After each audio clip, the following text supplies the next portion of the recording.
Eichel in front. Shot towards the goal. Leddy stayed on it. Wrote it there with Stone. The puck coming free to Eichel. He goes to turn and shoot and score. That one's going to frustrate Bennington and his Blues defense. Carlson walks it in front. They score. Marchessault's tied at 3-3, and the power play comes through for the Knights. Long shot towards the goal, 4-3 Vegas. Told you it was coming, Mike. And the Knights have taken a one-goal lead. Returns it to Barbashev into the slot. Stevenson there, wide open. Tapping to Amadio, and it's 5-3. And a meltdown of a second period for the Blues. Alongside Alex and T-Bone, I'm BK. Man, that seemed like it was going to be so much fun in the first period. Well, it was a lot of fun. I texted Alex. I said, man, are the Blues getting fun again? We talked about how that was one of the best periods we've seen them play.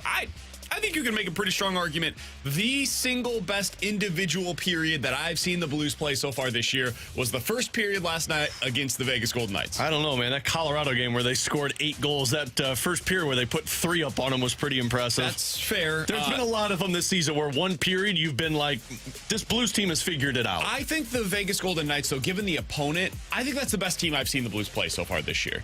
And you made them look like they had no idea what was coming their direction. And that is hard to do against that defensive core, that team in general. So I'll give credit to the Blues, man. They looked awesome in that first period. But then, as it has been so often this year, it's just bap, bap, bap, bap, bap, all consecutively in the second period, which has, again, been an issue for this team. At 9:42 into the second period, Jack Eichel goal. 11:51 into the second period, power play goal. 12:18 into the second period, another goal. 3 goals over the course of less than 3 minutes. Alex, it's the theme of the season. Blues go from up 3-1 to down 4-3. They had opportunities in there. They had a power to play to potentially extend the lead to 4-1. They didn't convert. Meanwhile, on the other side, the Vegas Golden Knights convert their opportunities on the power play. It's been the same old story. Blues don't score first. They lose the game last night. It is feeling a little bit like a rerun, despite how individually within the game, it feels a little different at times. This might surprise the hell out of you guys, but I'm going to take the optimistic side of this one. I know, right? Alex, optimistic? We watched the same game We last did. night, We right? did. Well, hey, this one was night and day different than that Monday game against Vegas, where you were outplayed for the entirety of it. But Yeah, I've heard we played well. Last season, every game felt like there was never a moment where you're like, oh, the Blues figured it out. Every game, we from start to finish, it was, yeah, this is a lost cause for this Blues team. Maybe you'd get little snippets of them playing well, but when it went bad from start to finish. To get that first period is a real positive for this Blues team. But you just can't deny the mental fragility of this team still. And this is the growing period. It's like, again, this is not a Stanley Cup contending team, nor was it expected to be. It's a team that's trying to figure out how to get back into that winning window with a bunch of guys, some that are rookies, some that have been in the NHL for a little bit, and some who are veterans. And that, to me, is this 3-minute blunder. It's the 11th time this season that they have given up 2 or more goals in 3 minutes or less. What? The 11th time this season. I wrote them down. And frankly, there are 2 games. Hold on. Alex, we have played 25 games. Yeah, 11. And almost half of the games this year. I won't be monotonous with this, but so Winnipeg, they gave up 2 goals in 18 seconds. Vancouver, 3 goals in 3 minutes and 4 seconds. San Jose, 3 goals in 3 minutes and 2 seconds. The Kings, they did it twice. 19 seconds, 2 goals, and then 2 goals in a minute and 43 seconds. Arizona, 2 goals in a minute and 4 seconds. And then Nashville, 2 goals in 28 seconds, 3 goals in 3 minutes and 10 seconds. And then again last night. And then again last night. And then Arizona, they did it 2 goals in 3 minutes and 33, which is a little outside that window. Sure. But still, I mean, it's the same problem, just in a different area like last season. Last season was, hey, this team doesn't know how to take one bad loss and forget it going into the next game. Well, now they do. They've gone 8 straight with win, loss, win, loss, win, loss. But what now they don't understand is, when one bad thing happens, like us not scoring on a power play or the other team bumping into my goaltender, and then they score, it's, well, this one's over, guys. And they're still holding on to a lead. That's the next growth spot for this team. This is a better team than it was a year ago. Absolutely. Like, I'm confident in saying that, but much like the Cardinals, where the baseline should not be better than the 71-win team, the baseline for the Blues cannot be better than the worst team that we've seen from them in, the last 15 years? Like, that can't...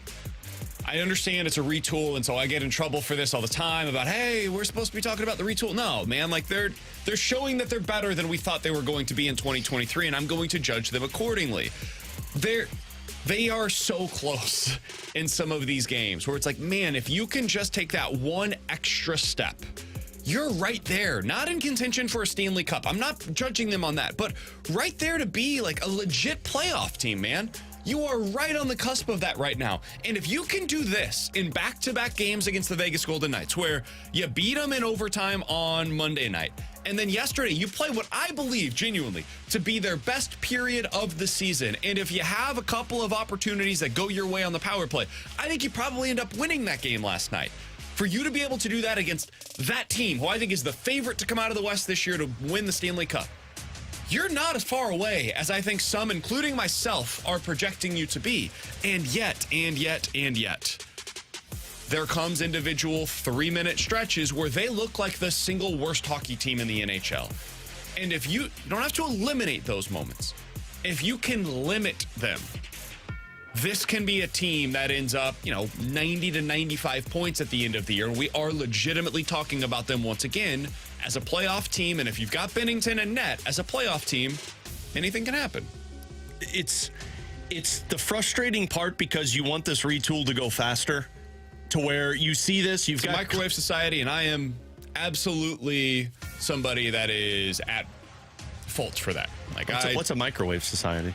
You want everything to come out as quick as possible, right? You're not willing to wait for the I just full eat it meal raw. to be. Like a hot dog, I'm not going to microwave. I'm just going to eat it. It's just down Really? and cold. Yeah, you never had a cold hot dog before? No, Oh, absolutely not. man. I don't like Come cold on. pizza. Like, I'm not a cold Dude, food in general. I'm Let me the tell you. king of the hot dog. Let me tell you something. That thing's got to be warm. Let me tell you something. On a nice hot summer day, after you ate golf 18 rounds and you're feeling it, come Dude, home and you're like, I- let's down this hot dog. I think I'm going to throw up. Are you serious? We've done it. Yeah, my dad's listening right now. I know he knows How what many I'm talking Pink about. Whitneys did you have before this? Not even the Pink Whitneys, the spicy pickle shooters, Oh whatever my you God, can this think is of. disgusting. I Are you using definitely- the spicy pickle shooter as your relish? No, no, it goes down prior to the hot dog. I thought you were just like washing it down. No, you got to do this the spicy pickle shooters solo. People know what I'm talking about here. But you want to get this faster because you've got pieces in place. You've got the Kyroos, you've got the Thomas, you've got the Booches, the Binningtons. But it really is biding your time to get through some bad contracts and get some players up here with those reps. And again, the LA Kings, I just go back to them because it's who Armstrong pointed out with this retool. They have this too, man. You had Doughty, you had Kopitar, you had some of these young players, and you're thinking, why aren't we good? Because you had to wait for the Jonathan Quicks to expire. You had to wait for some of the Dustin Browns to expire. You had to retrain some of these younger players what it means to win hockey games, and we're seeing that retraining period. When your dog pees in the house after 2 weeks where you feel like you've got him potty trained, you get frustrated. Be like, no, you knew this already. That's what's happening right now. You've got to retrain the puppy to go back outside and pee once again. It was a great reference there by me that I just... you're stealing from Jamie Rivers on the dog potty train thing, but sorry, I don't steal from people. They have their own things. We have our... If we're going to claim stealing, BT likes to steal my obituaries.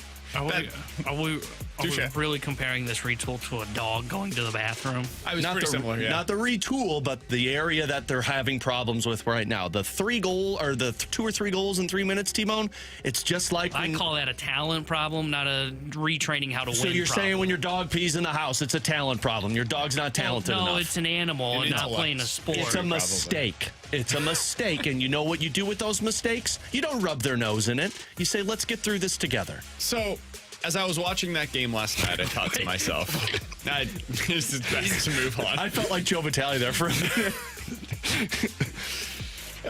So close, yet I had a cold hot dog. so far away. So I was watching that game last night, I thought to myself, It's a microwave society, you know? what? Win in Rome.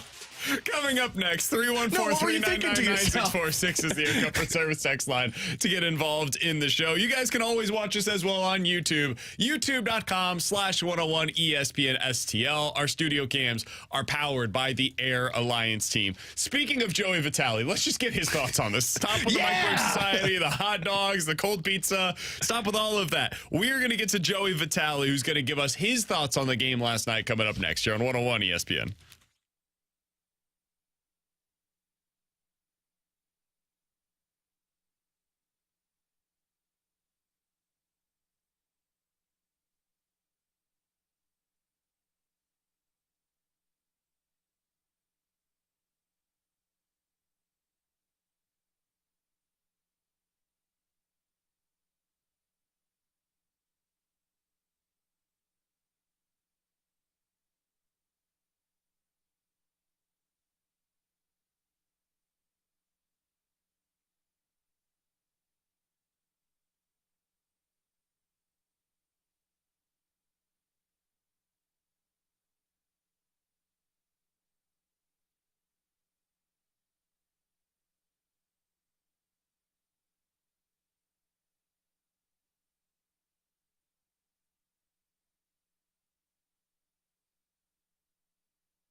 Alongside Alex and T-Bone, I'm BK. Let's go out to the 101 ESPN hotline to continue our discussion on the Blues from last night with the Blues analyst for 101 ESPN. And last night, you probably saw him on Bally Sports Midwest doing pre, post, and intermission. He's Joey Vitale joining us as he does each and every Thursday here on the show. Joe, we appreciate the time, man. How you doing today? Joey! You're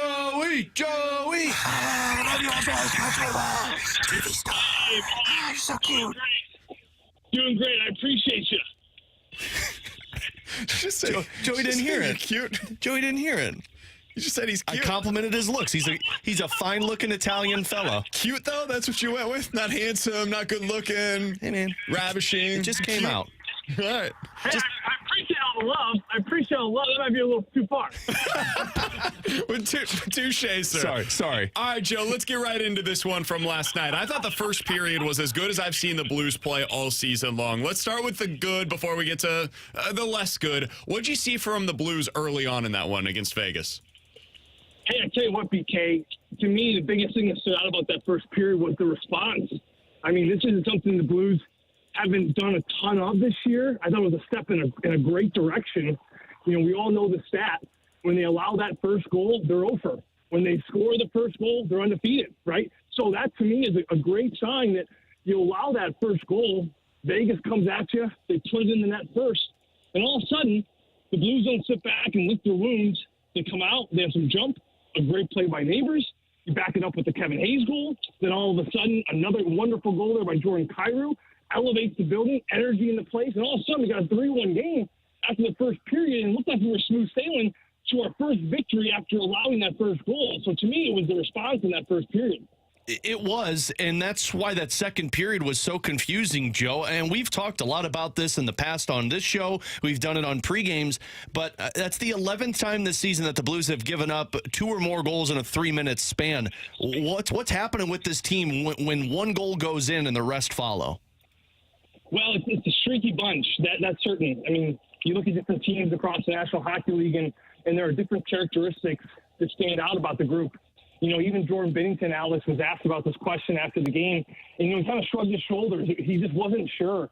I think if the coaches and the goaltenders and everyone knew what the answer was, they would certainly be on top of it. But right now, the characteristic of this group is when they get ahead, they stay ahead. When they get behind, they end up falling way, way behind. I think last night was an example of you fall a little bit behind.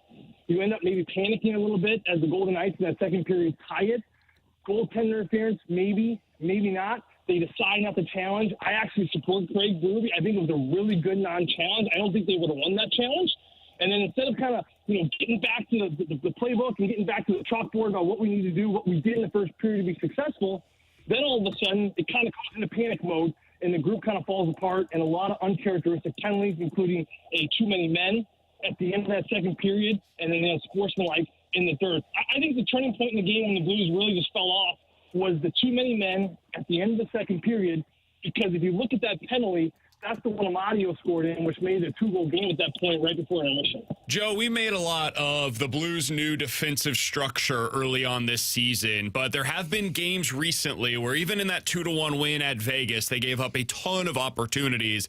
And you look at some of the goals against recently. I don't put it on Binnington. I put it on some of the chances that they're seeing. What are you seeing from the structure lately? Well, I think the biggest thing, BK, I've seen from the structure is that it's still a little indecisive at times. We've seen it look really good, and then we've seen it kind of fall apart. I think with the new transition of a new system, you're always going to be battling of your old ways and your old habits and how they used to do things last year, which I think is something that over time this group has to sort out and has to figure out. Because when it looks good, it's incredible. Like I go back to that Vegas game on Monday night, there was just bodies in the way. Yes, Binnington had to make some big saves, but guess what? That's his job. He's supposed to make big saves, and he knows that, right? It's a good Vegas team. You're not going to go 0-4. You're not going to allow 0 chances again from a danger area. You're going to allow some chances against good teams. But the thing that stood out about how the system looked so good on Monday was it wasn't necessarily defensive players making plays. There's a difference between that and just being in a good defensive position to be in the way. Not just make the play, but sometimes just be in the way. And that's when it looks really good, is when it's in the middle, it's tight, you're not allowing anything to come through the middle, and the bodies that want to try to go there, they're going to run into 1, 2, 3 defenders. So, Joe, with that being said, and we're going to talk about this a little bit later, but, last night when Vegas couldn't get anything going with their top line and the Blues were swarming them, Bruce Cassidy went out there to Keegan Colasar and William Carrier line, and it found a way to stabilize it a little bit. Do the Blues suffer from not having that stabilizing line? I think they do a little bit, Alex. I think it's something that they're still in the works of. I don't know if they officially have designated what that line looks like. For a while there, it looked like they had something special with the Sundqvist, Neighbours, and Sammy Blais line. Craig Berube called it kind of that identity line. I think he was right. They play with a lot of jump. They play with jam. There was a lot of energy. It was a forechecking line, and they were smashing defenders. So it was all positive things from this line, and I think that the Blues had something quite similar to what you saw on the Barbashev-Steen and, of course, the Oscar Sundqvist line back in 2019. The issue now becomes as Jake Neighbours gets promoted, as he deserves, now leading all Blues in goals with 10, the first one 2 double digits. You give him the promotion to the first line because he's earned it, which is a good thing, but now you need to have someone kind of fill in there, right? So right now it's Nikita Alexandrov. I think at some point, with as healthy as the Blues have been, I think the one question mark is going to become, do the Blues start digging deep into Springfield and start thinking about bringing some other players up? Let's call it a Nathan Walker, for example, someone you can come into the fourth line, bring some energy, bring some speed. You know exactly what you're going to get out of them. And someone's just going to promote a little bit of energy because right now I think in the bottom six it's something that's missing. Joe, last question that I've got for you. Joey Vitale is joining us here on 101 ESPN as he does each and every Thursday. It's probably not the best game to ask this about coming off of the second and third period, given his performance, but Jordan Kyrou, I think, has shown a lot of maturity this year. And Craig Berube talked about it before the game, his thoughts on the scoring drought and how, hey, listen, the goals are going to come, but I like what he's done away from the puck this year. What have you seen in terms of the maturity and the development in Kyrou's game outside of just the goal scoring? Well, yeah, and I love, BK, that you brought this up, and I love that Craig Berube referenced this when talking about Jordan Kyrou. He did something very similar, a couple years ago to Vladimir Tarasenko when people were kind of looking at Vladdy's numbers where they weren't as strong, and Craig Berube came out and defended Vladdy by saying, hey, listen, he may not be showing up on the score sheet, but this is a player that's doing incredible things that you just don't see on the stat sheet, the way he's defending. And I think that Jordan Kyrou, to me, is almost the exact same as that reference to Vladimir Tarasenko back in the day. I look at Jordan Kyrou's entire career. Let's take a step back. Let's look at it from a 10,000-foot view.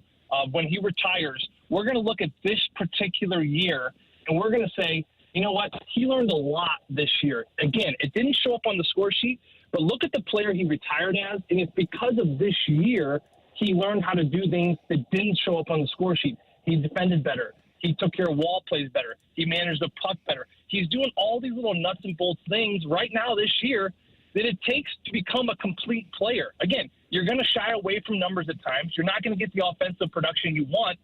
You are becoming if you lose patience and you get a little scattered, you can lose sight of that. And I think that's what Craig Berube is saying. He's saying, don't lose sight of how productive he's been away from the puck. And as he learns to do this more and more and more, guys, I'm telling you, as he develops and matures, he's going to have this in his back pocket. This is going to be a tool, how to play away from the puck. And then all of a sudden, his skill is going to take over, like we saw last night. And then you're going to have a Jordan Kyrou, which is, of course, at the end of the day, a complete hockey player. Joe, we appreciate the time as always, man. Great work last night on the pre- and post-game show with Bally Sports Midwest. Excellent questions to the Blues president of hockey operations, Doug Armstrong. We'll talk with you again next week, Sorry, my friend. I called you cute. Hey, sorry, it's okay, boys. I appreciate you, and I appreciate the compliment. Thank you. Thanks, Joe. You got it. This is Joey Vitale joining us here on 101 ESPN. Alex, we'll get into Jordan Kyrou a little bit more later on this afternoon, but he's one of what I think is, if we are going to consider this a transition year and retool, whatever, that's the kind of thing you want to see. Jordan Kyrou taking the next step defensively. Jake Neighbours becoming a legitimate top six forward for you. Hopefully we continue to see signs of Robert Thomas as a goal scorer. At some point, you'd like to see a little bit more out of the power play with some of the guys that you expect to be around long term. Like those individual moments regardless of what the record is, regardless of where you're at in the playoff standings, those are mostly the things that I would imagine Doug Armstrong is paying attention to right now. Yeah, I mean, that's what you do. You hope you find little pieces of improvement so that you can start to mold this identity of what the Blues are trying to accomplish. And frankly, the way that Jake Neighbours is performing, the way Jordan Kyrou is performing, I think there are certain guys on the defensive side, the way that they're performing, seeing what Joel Hofer's looked like at his best, you're starting to see the pieces to the full puzzle that you're wanting to put together, but you're just not there yet. You're still working on it. He's Alex Ferrario. That's Tanner Hendrickson, and I'm Brandon Kiley. Coming up in about 15 minutes or so, we're going to get into questions and answers. 314-399-9646 is the Air Comfort Service text line to get your questions in. You can also ask some on the YouTube page, youtube.com/101ESPN STL if you want to check out the chat over there. But coming up next, the Yankees are finally operating like the Yankees again. Is that a good thing, though? We'll talk about it next here on 101 ESPN.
Terry Henderson here at the Sports Center update driven by Johnny Londoff Chevrolet and Johnny Londoff Autoplex. The Blues fall to the Vegas Golden Knights 6-3 yesterday, and they are off today before they head on the road to take on the Columbus Blue Jackets tomorrow night. We'll bring in coverage starting at 5 o'clock with Alex Ferrario and Joey Vitale, and then Joey joins Chris Kerber for Puck Drop at 6 o'clock. In the big news out of baseball yesterday, the New York Yankees have acquired outfielder Juan Soto from the San Diego Padres. The Sports Center update was driven by Johnny Londoff. Find your road shop 24/7 at londoff.com, londoffAutoplex.com.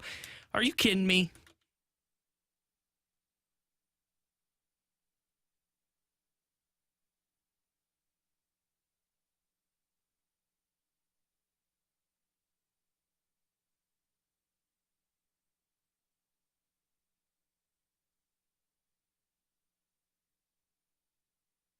Alongside Alex and T-Bone on BK, so the Yankees finally seem to be operating like the New York Yankees of old. Yesterday, trading for Juan Soto. It's like a 27-player deal. Basically, they've sent a whole bunch of pitching and a backup catcher to the Padres for Juan Soto, is what you need to know as a casual Major League Baseball fan. Alex, I like that the Yankees are operating this way. It reminds me of the Yankees from my childhood where, hey, star player becomes available. Yankees are immediately the team that comes to mind. There was a point in time, though, especially via trade, where that was not the case. They went through a little bit of a dry spell in that regard. So I think this is a smart move by them. I don't think they had a whole lot of other outs as to what they could do to be able to revamp this team. They've got a lot of money committed already to their books. They've got a lot of veteran players already committed to their roster. I didn't see a lot of outs for them. So going out and getting a superstar left-handed bat who, yes, only has 1 year of control, but is, one of the best young players in the sport right now. I thought it was a super smart deal, and I think it immediately makes them one of the best 1-2 punches position player-wise in Major League Baseball with Soto and Aaron Judge. What did you make of the move yesterday, Yankees officially acquiring Juan Soto? Much like you, I love this move by them, and frankly, it's probably going to blow up in their faces, but I prefer teams that look at a team that was underwhelming and say, let's build this up, rather than, oh, well, our team was subpar, so let's blow this thing up and trade all of these assets away. Now, they were handcuffed because you're not being able to trade away the Giancarlo Stantons or the Carlos Rodon, so you had to focus with this. But I always think it's good when there's a top team to hate, and it feels like there's a lot of teams, but when the Yankees go out there and spend above the luxury tax and make trades to bring in a Juan Soto and have Aaron Judge, and they're still going to probably sign one of these top starting pitchers because they need help there, it's going to be a team that everybody looks at and says, oh, of course, the Yankees spending all of the money again. And when they struggle, everybody loves to hate them. So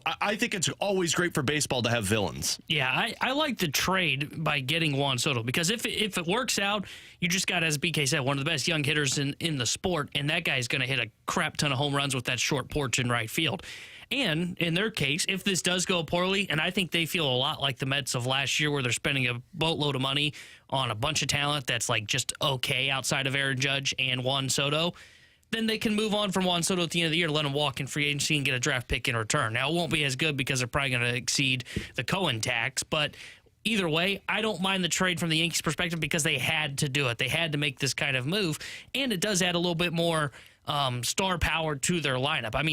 Though Stanton's viewed as a big name, Stanton hasn't been Stanton of old for really the last, 2-3 years. So, he's just more of a name than a actual star. Same with Anthony Rizzo. Rizzo's a big name there. LeMahieu, big name there. But those guys have underperformed the last couple of years. So, I don't know if they're going to be a playoff team next year still. I'm very skeptical of everything that they've done, but I do like them making this big swing to go get Juan Soto. On the other side, I don't think the Padres are going to be very good this year, guys. They got Mike Schilt. They'll be good. I'm a little worried about what they are building right now. Yes, they have Bogarts. They have Fernando Tatis Jr. They've got Manny Machado. That's all wonderful. There's reports that they might be shopping Jake Cronenworth. That's probably not ideal for them. They have basically no rotation right now. They had to make this move with Soto for pitching specifically because they didn't have guys that you could legitimately count upon to have a rotation in 2024. Two of the players that they traded for yesterday will be in their opening day rotation in 2024. That's how dire the need is for them in their rotation because they're losing Walker, they're losing Snell, and they're losing Lugo. we talk about how the Cardinals needed to add 3 starters. So did the Padres. So they really needed to make this move for that reason, even if they didn't have to shed the payroll that we all know they needed to shed. Got a bunch of guys, though, that know how to scratch and claw their way to the top. Sure, of course. And Yeah, that's a Mike Schilt group right there. I did want to ask you big picture-wise, and this is where I want to get some of the audience involved in this as well. 314-399-9646 is the Air Comfort Service text line. I mentioned how I think the Yankees might have, if not the best, one of the best 1-2 punches position player-wise in Major League Baseball. Soto and Judge, I mean, it's hard to beat that among these other teams. Maybe if you want to talk about defense, you want to bring that into play, sure, you could take like the Dodgers or the Braves or the Phillies over them, but I think it's a pretty close call between those. Where do the Cardinals fit into this? I was going through yesterday, and the teams that I think I would take over the Cardinals 1-2 punch position player-wise, so Goldie and Arenado, I would take the Yankees. I would take the Dodgers with Freddie Freeman and Mookie Betts. I would take the Braves with Acuna and Riley. I would take the Phillies with Turner and Harper over them right now. And then after that, I think I would take the Rangers with Seager and Simeon. I would take the Astros with Yordan Alvarez and pick your second of the other group of players that you want to go with there, Bregman, Altuve, whoever. Would you take the Padres over them with Tatis and Machado? I would. No, I wouldn't. I think Machado's still very good defensively. Tatis is good defensively, and both can really hit. So I would take them over him. And Arenado had another down year. 2 of the last 3 years, in my opinion, have been down from what my expectations were. And Goldie fell off. But when I mean fell off, quote unquote, from an MVP caliber year, was still a good year. So yeah, I would take the Padres over him still. I would. I just don't know who Tatis Jr. is now. After everything we've seen over the last few years, I just don't know who he is. And Machado, of course, is still the best of the bunch, but because I don't know what Tatis Jr. is, I'd rather have the known versus the unknown. Was there anybody else on that list that I just gave you? Yankees, Dodgers, Braves, Phillies, Padres, Rangers, and Astros that you disagree with, that you would have the Cardinals ahead of somebody else on that list that I mentioned? No, not those two. There's 2 other teams, though, interesting. I want your opinion if you'd put them above the Cardinals. One is Houston with Altuve and Bregman. What about him? Would you have those 2 above Arenado and Goldschmidt? I've got Houston on my list. Oh, did you have Houston? Okay, my apologies. He said Alvarez and whoever else. Gotcha, okay. Yeah. And then Toronto with Vlad Guerrero Jr. and Bo Bichette. I would not have them above the Cardinals. Okay. I wouldn't either. I questioned it just because of their age. Now, if they get Ohtani, we're having a different discussion. Yeah. But currently, no, I would not have them over the Cardinals. I think Vlad Guerrero Jr. is the best of that bunch, but the way that Bo Bichette plays and for how young they are, and you take the defense into the play of the offense, I do think it's an interesting conversation. 2 of the last 3 years, I think Arenado's been better than Vlad Guerrero Jr. for what it's worth. Better defender and has been better offensively in 2 of the last 3 years. It's really like, if you want to talk about a one-off, Vlad Guerrero Jr. has been a really good player, don't get me wrong, but he's been more really good than elite in every year of his career outside of 2021. 2021, he was unbelievable, like one of the best players in the sport. Other than that, though, he's been like a really good player that you'd like to have on your team, but I can't consider him to be in the class of these other guys that I'm talking about here. It's an interesting one to throw in there. It's one I thought about for sure, but as I looked a little bit more into it, he's really young. I would want him, but I can't put him in that same class with these other duos. I think depending on where Ohtani signs, if he doesn't sign with the Cubs, any team he goes to, I think might go above the Cardinals. Like if you go to the Red Sox, you have him and Devers. If he goes to the Angels, you're going to have him and Trout. Blue Jays would be in this category. Blue Jays would be in this category as well. So I think Ohtani makes that interesting also. Yeah, Dodgers. But then they got 3.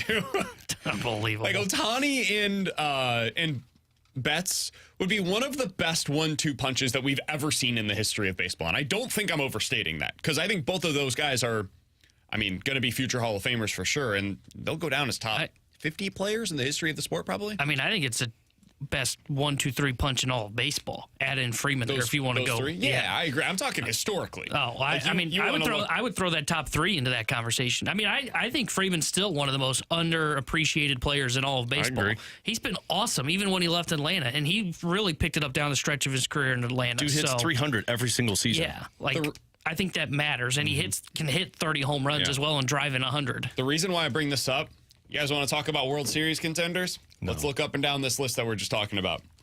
Dodgers, Braves, Phillies, Rangers, Astros, all those teams. You want to talk about the Yankees? You want to throw the Padres in that mix? Sure, I wouldn't, but those are 6 other teams that I just brought up there. Those are the teams that we see as World Series contenders. And the reason why, one of them, is because they've got this. They've got in their position player side of things. Well, we talk a lot about with the pitching side of things. We talk a lot about, hey, do you have the 1-2? You need that. Sure, you absolutely need that. You also need your studs to play like studs. And one of the biggest issues for the Cardinals last season was it was a down year for Goldie. Arenado was, I can't even explain what happened to him the first 3 months of the season. Terrible defensively and underwhelming offensively, really for the course of the entirety of the season. Really good year offensively, but not Nolan Arenado standards. If that happens again in 2024, even with all of this other stuff that they're trying to do to elevate the floor, the ceiling will still be determined by whether or not you get borderline MVP caliber seasons out of those two players. If you don't, I don't think that the Cardinals can return to being a World Series contender. A lot of what they are doing, and I know Brian Kinney always talks about them as aircraft carriers, right? What are your $25 million players doing? Those are your aircraft carriers, and they elevate everything else around them. That's really what it comes down to for the Cardinals. If Goldie and Arenado do not return to form, this team can't return to form, much like all of these other teams that we have here on this list. Yeah, you always depend on your best players to take your game to the next level. And the difference is every one of those teams that you mentioned, I know exactly what those best two players are going to provide. And it's the reason why I guarantee those teams are going to be at the top of their division. It's why I'm skeptical, because Arenado and Goldschmidt, although great, do have their roller coaster seasons. Here's a question for you guys. It's really early. There's nothing that's happened this offseason so far, so take that into account. Where do you think Fangraphs currently projects the Cardinals to be in win percentage for the 2024 season? Based on the current rosters, this does not include any of the free agents. They haven't signed, so you can't put them on rosters. But Fangraphs has put out their updated win percentage for the 2024 season among all Major League Baseball teams. Where do you believe that the Cardinals currently rank? BK game, Tanner. I know. So and he has a stupid smirk on his face, so you know it's going to be good. It's got to be either really good or really bad, and I'm leaning towards it's probably really good. Okay, you go good, I'll go bad. Okay, I'll go 600. No, where do you think they rank? How many teams do you think are ahead of them? I see what I you're saying. 600th in Major League Baseball? Well, no, but I was thinking 600 win percentage. There's only one team in Major League Baseball is basically above what I was 60%, which is the Braves right now. I'll give you that. I'll say, let's see, Braves will be behind. I can see them being behind the Phillies. I'll go third. 14th. 7th. They are 7th right now in Major League Baseball in winning percentage going into the 2024 season. Braves are at number 1. They're at a 60% winning percentage according to these numbers. Astros 2, Rays 3, Blue Jays 4, Phillies 5, Yankees 6, Cardinals 7. And Yankees, Phillies, Blue Jays, Cardinals are all basically the exact same. They're all right at 53%. So you can make a case that as of today, the Cardinals are 4th in Major League Baseball in terms of their winning percentage projection going into 2024. Alex, you asked the operative question there. How? It's because most of these teams haven't made the moves. The Cardinals are one of the only teams in Major League Baseball. Tampa. I don't know how the hell Tampa's sitting that high. The Cardinals are one of the only teams in Major League Baseball that have made multiple moves so far in the offseason. There are still, I heard it yesterday, of the top 50 free agents, I think it's 6 have signed. And of the top 10 as of couple of days ago, it was only 2 that had signed, and only one of them had changed teams, and that was Sonny Gray that had changed teams among the top 10 free agents. So there's still a lot of moves yet to be made, and the Cardinals could absolutely fall down this list as the other contenders make more moves. I found that to be interesting, though, that the projection systems, while down on them heading into the 2023 season, seem to like what they've done heading into 2024. Coming up next. 314-399-9646 is the Air Cover Service text line for questions and answers here on 101 ESPN.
Alongside Alex and T-Bone, I'm BK. 314-399-9646 is the Air Comfort Service text line for questions and answers. Let's get right into this from the 314. Guys, do you think there's anything Major League Baseball can do to make the winter meetings more interesting again, or is it always going to be hijacked by a few players making their decisions every season? Mind if I start out with this one? Go for it. I think that we see this in baseball more than other sports because it just lends itself to this. You think about everything that takes place in baseball, it is about time, right? And deadlines always end up making the deals. In other sports, that's not necessarily the case. In the NBA, teams immediately, and I mean immediately upon the open of free agency, are signing guys. NFL, same thing is true. By the second week of free agency in those sports, free agency is basically done. The same thing is true, honestly, to a lesser degree in the NHL. Yeah, all the big stuff's done. Baseball has never been that way. It has always operated where the hot stove season extends into January in some ways. Now, it is worse today than it was 15, 20 years ago. It used to be that the winter meetings did spur some action. I think the biggest difference between now and then is the amount of money that these guys are getting and the amount of years that they are getting. And so it takes longer for teams to really get their best offers out there. Previously, it was like, hey, for the vast majority of the sport, 3 to 4 years, and are we off by $1 or $2 million here or there? Now it can be opt-outs. It can be deferred money. It can be the way that the contract is structured. It can be 10 years versus 7 years. Like, there are so many differences in some of these presentations that it takes a while for these guys to ultimately decide where they're going. So I don't think there's anything baseball can do because I don't think the players union will agree to anything. It was projected a couple of years ago. There was some discussions before that CBA had been signed. Hey, should we put in a deadline at the winter meetings or before Christmas where multi-year contract extensions are no longer after that? The players will never sign up for something like that. I think it'd be good for fans to have that. It's bad for players because when you have a deadline like that, the teams will just wait and wait and wait. And then at the end, okay, here's our final offer. And you're not going to get as good of an offer as there would be otherwise. So I don't think we'll see anything that ends up doing this. So to answer your question directly, I think this is what it is. And when there's big-time players like Yamamoto and Ohtani and a trade like Juan Soto, once-in-a-generation type of a player, this is how it's going to go. When there's not that looming on the market, then I think we'll see more stuff that happens earlier. Agents dictate everything. And that's why you're seeing baseball as this way. The agents don't, I mean, they dictate it, but they don't dictate it as much. It's kind of the players, specifically in the NHL, because players want to know where they're going as soon as possible. And I think players probably want that in Major League Baseball. But as you mentioned, there's so much money floating around that agents tell the players, nope, sorry, we're not doing anything until X player signs. And X player that is supposed to sign first, well, he's going to take his time to make sure everybody calls and ups the ante. Yeah, I think there's, and again, I don't think either would happen because I don't think the players would ever sign off on it. I think it's two things that could happen to really speed this process up. One would be a salary cap because in the NHL, the NFL, you have the cap and it is, okay, sure, I think I'm worth this amount, but I need to get that contract and I need to get it now because money for that team can dry up otherwise. You know, it's almost like musical chairs runs out and then where are you going to go? And if you miscalculate your market, like Vladimir Tarasenko did this offseason, you then have to settle for the 1-year deal. But again, players won't ever agree to a cap. The second one is the idea of like cutting off when multi-year contracts can be signed. I don't like that one, but I do wonder if you would consider, okay, what if we bump the winter meetings back to like instead of early December, we did like mid-January. And then at the end of January, we have a roster freeze for, you know, up until spring training starts. And then you kind of force some teams to go and start making those moves. But again, none of those are going to happen. You almost have to have a manufactured deadline, and there's just not one in baseball. 314-399-9646 is the Air Comfort Service text line for questions and answers from the 314. Guys, who do you think will be on a different team first? Tyler O'Neill or Jakub Vrana? It's a fun question. I'll say Jakub Vrana because I don't think they're going to trade Tyler O'Neill. I think they're going to have to cut Tyler O'Neill, and that's going to take longer through the offseason. And then you're going to have teams weigh the option of bringing him in. I don't know how long this is going to go, but now we're at like, 5-6 straight games of him being a healthy scratch. The Thunderbirds play on Saturday. I believe if they have a good game, Adam Gaudette, Nathan Walker play well on Saturday, and the Blues scuffle Friday, Saturday, there could be a roster move over the weekend that brings one of those guys up and Vrana on waivers. I would go with Vrana as well. I think I'm going to go O'Neal. I think the Cardinals will Cardinals re-sign him to an extension. The winter meetings are over, and I think the Cardinals have left the winter meetings going, you know what, there's just not a lot out there for O'Neal. Let's just take what we think is the best offer, get it done, let's move on, let's save our, whatever it is, $4 or $5 million in his projected arbitration salary. The Verano one, I just don't know because, I would think if he was going to be on a different team, it would have already happened.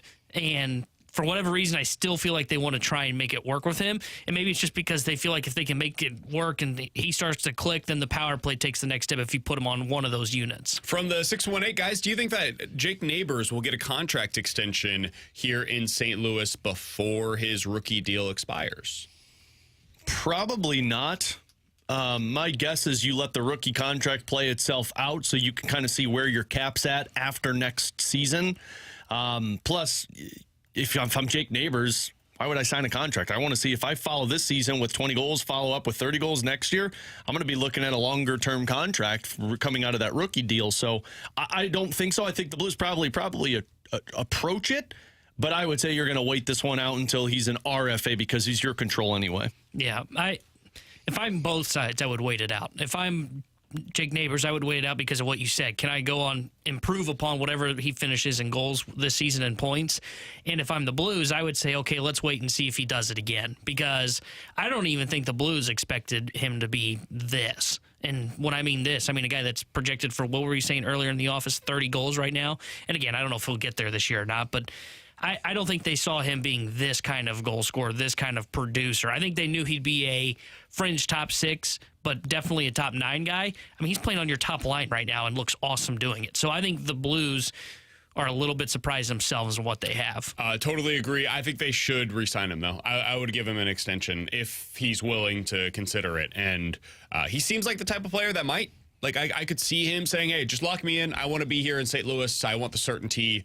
Give me that bridge deal, and then we'll see what happens afterwards when I'm going to get that big-time money as opposed to playing the arbitration game. So I could totally see something like that. I would consider it if he continues playing the way that he has so far. He was awesome again last night, man. That goal that he scored was spectacular. So I hope that ends up being the player that he is for the Blues long-term. And if he is, signing him to that bridge deal of $2-3 million on an annual basis, that would look like a steal for the Blues sooner rather than later. Coming up in 15 minutes, we'll get to our Major League Baseball offseason roundup. Yeah! But next, Jordan Kyrou is becoming the player that the Blues were asking him to be right before our eyes. We'll talk about it next year on 101 ESPN.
Kyrou into the middle. What a play! Stick handles! Score!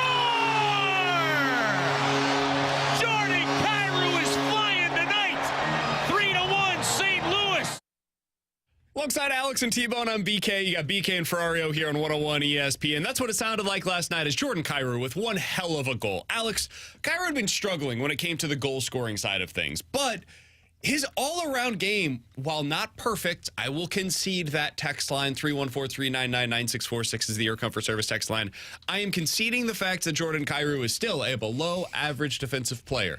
However, he has gone from one of the worst defenders in the NHL to passable, and that is a massive improvement from this guy, the likes of which I personally did not anticipate. And Alex, as I heard both comments from Craig Berube and Jordan Kyrou before the game yesterday, I thought to myself, I think he's starting to get it.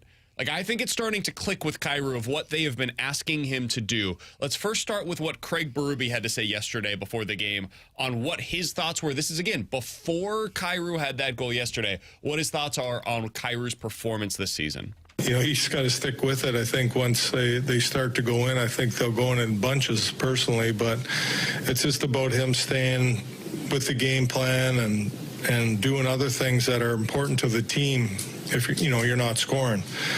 And I think he's been doing that. I do too. And I think it says a lot that Craig Berube has said that. Now, I also found it to be interesting. Think about the previous iterations of Jordan Kyrou's comments on questions like this, and think about what Jakub Vrana said in a question like this earlier this season, and now listen to what Jordan Kyrou said yesterday prior to the game about his all-around performance this season. It's kind of my job is to score goals, right? I'm not doing that right now, but I mean, I think other areas of my game I'm doing really well right now, so I just want to kind of just continue to keep that up. Keep playing hard, keep playing with speed and attacking, and I know they're gonna start going in here. He also added this. It feels different. Obviously, for me, I've always been just a point guy kind of thing. But now it feels like I'm going to do well in other areas of the ice, which is helping our team win. I'm not really scoring right now myself, but I am helping our line score. I'm setting up plays, or I'm back checking. I'm breaking up plays defensively. I'm stopping the other team from scoring and hoping to create more momentum with my speed. Alex, this is the kind of comment that you hear from a player that is starting to figure out what it means to be a winning player in the NHL. Not just a point producer in the NHL, but a player that actively contributes towards winning. I think it's starting to click for Jordan Kyrou, and if that is indeed the case, man, we're starting to see the maturation process right before our very eyes. And it's what you needed to see because, frankly, as much somebody texted in and asked which Jordan Kyrou last year or this year would get the most money via free agency.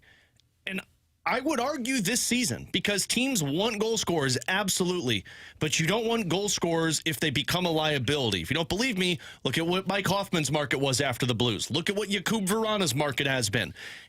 Goal scoring's great, but if you can only play in the offensive zone, you're playing 10 minutes a night.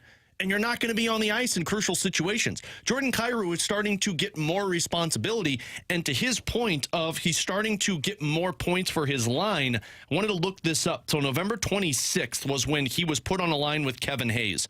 So that has been a total of 6 games. In 6 games, Kevin Hayes has 3 goals and 2 assists. He is almost a point-per-game player in 3 games since Jordan Kyrou has been playing on a line with him.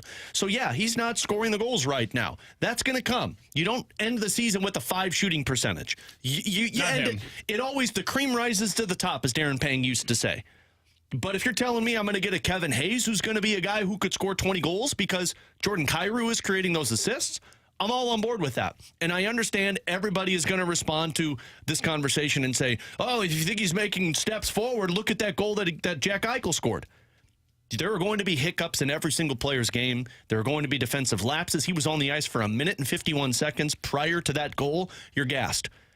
But his overall game from start to finish, this is a different player. We are not seeing the Jordan Kyrou who was a minus 37 at the end of last season. We're seeing a guy who will probably score you 30 goals this season, but is going to be closer to the plus ratio than the minus ratio. And that, if you're Doug Armstrong, this is the best thing that could have happened to Jordan Kyrou this season. It's one of the most important developments of the season is that you're starting to figure out, okay, who is Jordan Kyrou? What does the real Jordan Kyrou look like, and what does he do to contribute towards winning for the St. Louis Blues? And so far this year, he's helping you in that area. And if you just look at some of his underlying numbers, man, he's been one of the better players on the team thus far. He's still getting shots on goal. He's still generating offense, as you mentioned, to create for his other line mates. Whenever he's out there previously with the top line, he was creating for Robert Thomas. Whenever he's out there now with Kevin Hayes, he's creating for Kevin Hayes. The biggest thing he needs to do is start capitalizing on the power play. That's the next thing that needs to click for him. And so far, it has not been the case. He has yet to score on the power play this year, which is just a legitimately baffling statistic. He's a third of the way through the season and has zero power play goals despite being promoted up to that top unit. I can't explain that. But despite all of those things that have gone, quote-unquote, wrong for Jordan Kyrou this year, he has 17 points on the season and is third on the team in points. It's pretty damn good, man, for a guy that is also trying to figure out, hey, where do I fit into this thing when it comes to my defensive performance, and how do I help contribute in that area as well? It's still been, I would say it's been a B season from Jordan Kyrou, despite only having 5 goals through the first 25 games of the year. To put this into context for Blues fans, the way Craig Berube is talking about Jordan Kyrou is the exact same way that Ken Hitchcock used to talk about David Perron. He used to talk about David Perron and say, this kid's got all of the talent in the world. We want him to shoot, but you're not going to have success in this league unless you figure out the other end of the ice. And what did David Perron do? He was traded away from the Blues. He went on to find success with Edmonton and Pittsburgh and Anaheim, and he came back to St. Louis and was a consistent 25-goal scorer for them. Berube is like the epitome of what Ken Hitchcock was. He wants his players to be as effective in the defensive zone as in the offensive zone. And Grant Francis talked with Hitch when he was in town for that ceremony. And Hitch told Grant, this is a kid right now who is on the right track. He is just trying to figure out how to play his style in today's NHL. And when he figures it out, he is going to be a dangerous player. And for $8.5 million, 3 years from now, when the cap is probably $10 or $12 million more than what it is now, that's going to be a steal for a guy who could be a defensive player that you can know is responsible, but is also going to put up 30 to 35 goals. So this is going to be one of those nerdy numbers. You could take it or leave it. I understand. I gave you all of the actual just box score types of stats, but if you want to look at the nerdy numbers to look at, okay, how is Jordan Kyrou contributing towards winning? What does it look like whenever he's out there? There is one player on the entire Blues roster this year that has generated more high danger chances for at 5-on-5 when he's on the ice, regardless of who his line mates are. More high danger chances for than the opposition. There's one player on the team. It's Jordan Kyrou. Nobody on the Blues has a 50% or greater expected goal share. So when they're on the ice, based on everything that's happening while they're out there, you would expect them to outscore the opposition. Nobody on the Blues has done that this year. But number one on the team at nearly 50%, 49% on the year, is Jordan Kyrou. Second on the team is Robert Thomas. Third is Pavel Buchnevich. And nobody else is above 45% on the season. Those are your 3 core players right there. Jordan Kyrou has been, based on the underlying numbers, your best player so far this season at generating offense and preventing it from the opposition. Based on when he's on the ice, the team does the best when Jordan Kyrou's on the ice, better than any other player on the team. So it's there. It's all coming together. It's just a matter of him actually converting on his opportunities. Last night we saw it, and I think it was Jeremy Rutherford who said, hey, if there's going to be one goal that opens the floodgates for Jordan Kyrou, it probably looks like the one that we saw last night. I tend to agree with that. I think that he's starting to get back on track in that regard as well. The one other thing that I wanted to get to Blues-wise, Alex, was another player that's starting to show you a little something, and that's Scott Perunovich. There were some advanced nerdy numbers that came out last night that showed that he's been their best defensive player so far this year, best defenseman this year. It is over my head in terms of trying to understand why or how that has been the case. And I'm not sure I totally buy it, frankly.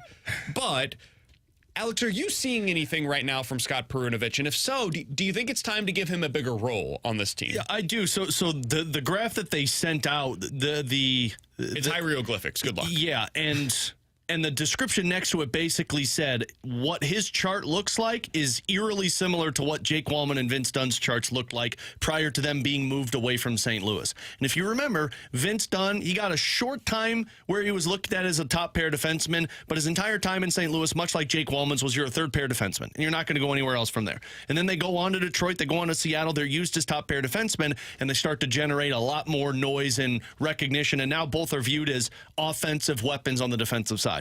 This is Scott Perunovich to me. Frankly, I believe Scott Perunovich should be getting top 4 minutes because he's performing in the offensive zone. He's definitely too hesitant to shoot. He seems to delegate more to passing than he does to shooting, which that's just a rookie not wanting to make mistakes. Understandably so.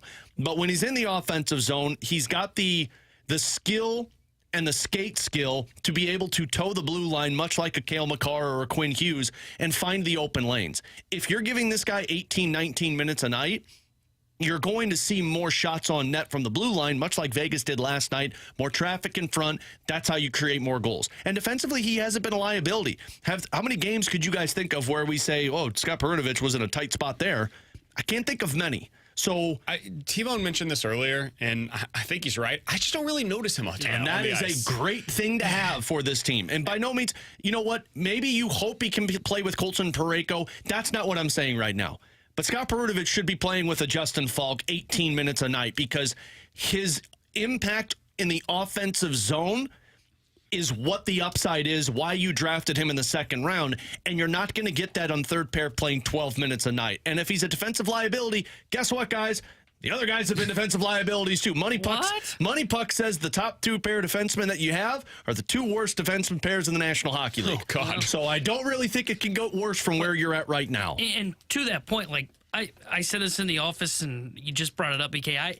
I feel like I haven't noticed him in any game. And you can look at that on the defensive side and say, hey, that's probably a good thing. I'd also point out on the offensive side that may not be a great thing because he is supposed to be a puck-moving defenseman. Now, with that being said, I'm not trying to say, like, I think Scott Perunovich has been bad. Honestly, I don't know how to really read into what Scott Perunovich has done so far this year. But that's what Jake Wallman and Vince Dunn were, too. Well, I knew Wallman was going to be up, like, as a forward, so I knew what he was doing. Which is what he is right now. Yeah, I had an idea what he was doing. But to your point on potentially pushing him up in the lineup, yeah, I wouldn't mind doing it because what's the worst that can happen? Maybe you lose 3-4 in a row and then you just change it back up. It's not like you're winning 6-7 games in a row and we're talking about a change. No, what did we say? Like the last 8 games has been win, loss, win, loss, win, loss. Maybe you bump him up. Maybe he provides more of a spark offensively and maybe he ends up taking Torrey Krug's spot there and maybe this team can then take off and go do something during this stretch in the schedule, which is a little bit easier too, which may be another reason to potentially throw him up there. He's more likely to put you in a scenario offensively where you're scoring goals than he is putting you in a bad spot defensively. And I think right now you're utilizing him in the neutral zone and faceoffs in the offensive zone.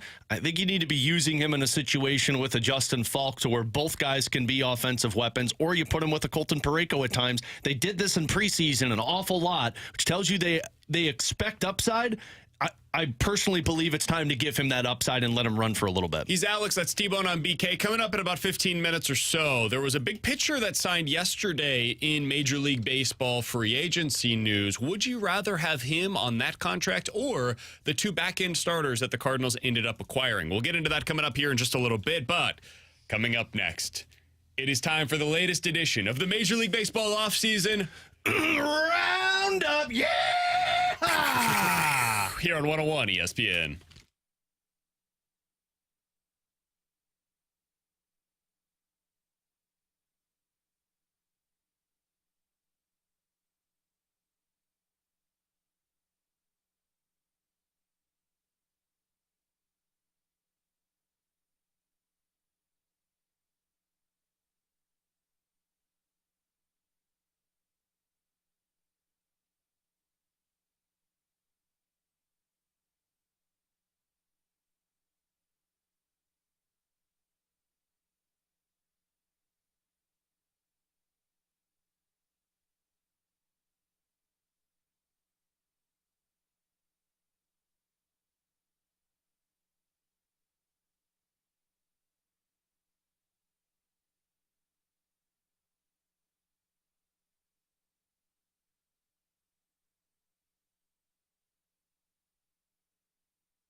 so far. That's Alex Ferrario. He's Tanner Hendrickson, and I'm Brandon Kiley. Really It's time for your losing at Major the League end, though, I can Baseball tell. offseason. Yeah. Roundup. T-Bone was talking to me.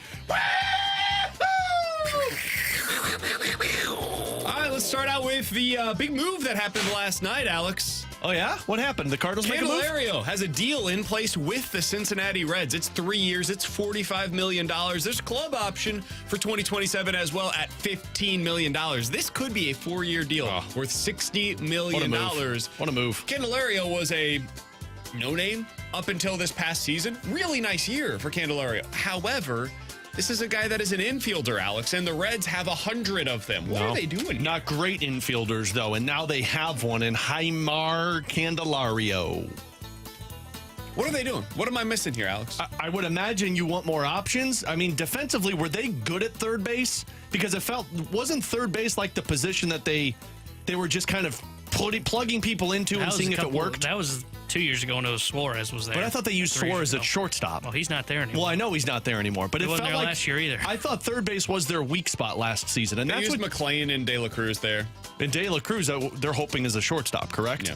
I'm And if hoping all of them are. well, that's true. So then you move Indy over to second. I think you're just hoping to bring in good defense, and that's what Candelario provides. You're not hoping any offense comes in with this. So when I first saw this, 2 things popped into mind. First, I went, what? And then second, I went, oh, maybe it's a typo. Maybe it's supposed to say Red Sox. And then it was actually the Reds.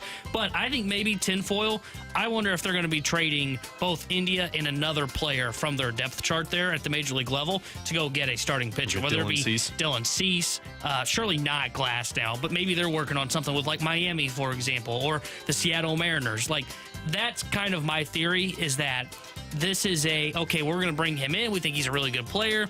He's got big league experience. Let's bring him in. Now we know we're trading Jonathan India. We've known that for a while. Now we open up, whether it be McClain, not De La Cruz, but open up another one of these infielders that we have on this roster to be a part of that trade package. Yeah, I'll be curious.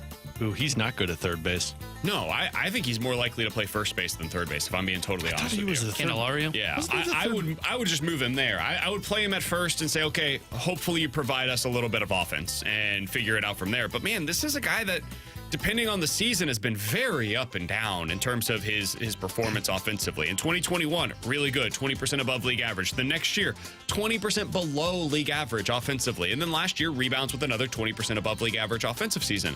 I don't know, man.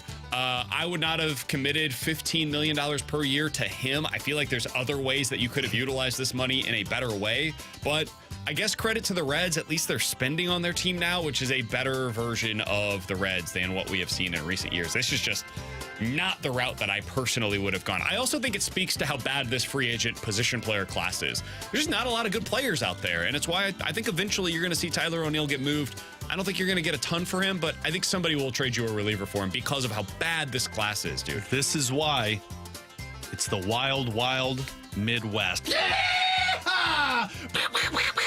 All right, continuing along with our Major League Baseball offseason roundup. Apparently, the White Sox have said, we're going to wait a little bit on this Dylan Cease stuff. Make up your damn mind. 1 week we're trading him. The next week we're not trading him. It sounds like they're still going to trade him, but they're waiting now, which is smart. This is the same thing that the Rays have said all along they're doing with Tyler Glass now is, hey, we're going to hold off. We'll see what happens with the Yamamoto sweepstakes, the Blake Snell sweepstakes. We'll see who gets Jordan Montgomery. And then whoever misses out on all of them, pretty sure they're going to be desperate to add a guy like Tyler Glass now. I.e., all of the trades you people offered sucked, so up the ante if you want them. Probably. Yeah, I think they're waiting to get more, and they believe that they will get more. And I think they're right if they wait until these top free agent starters end up going on the market. So that's where we're at with them. It's probably why John Mozeliak said what he did yesterday at the winter meetings where he said, hey, we're going to wait. We don't think anything's imminent on the market. It sounds like everything's gummed up right now. They're waiting on Ohtani. They're waiting on Yamamoto. They needed the Juan Soto trade to become finalized. And once all of that takes place, which sounds like it should happen by the end of the weekend, maybe early next week, then we'll really start to see a little bit more movement in the free agency market. Glad we had those winter meetings in Nashville to get so much accomplished in the offseason. Yeah, I felt like a conference call, right?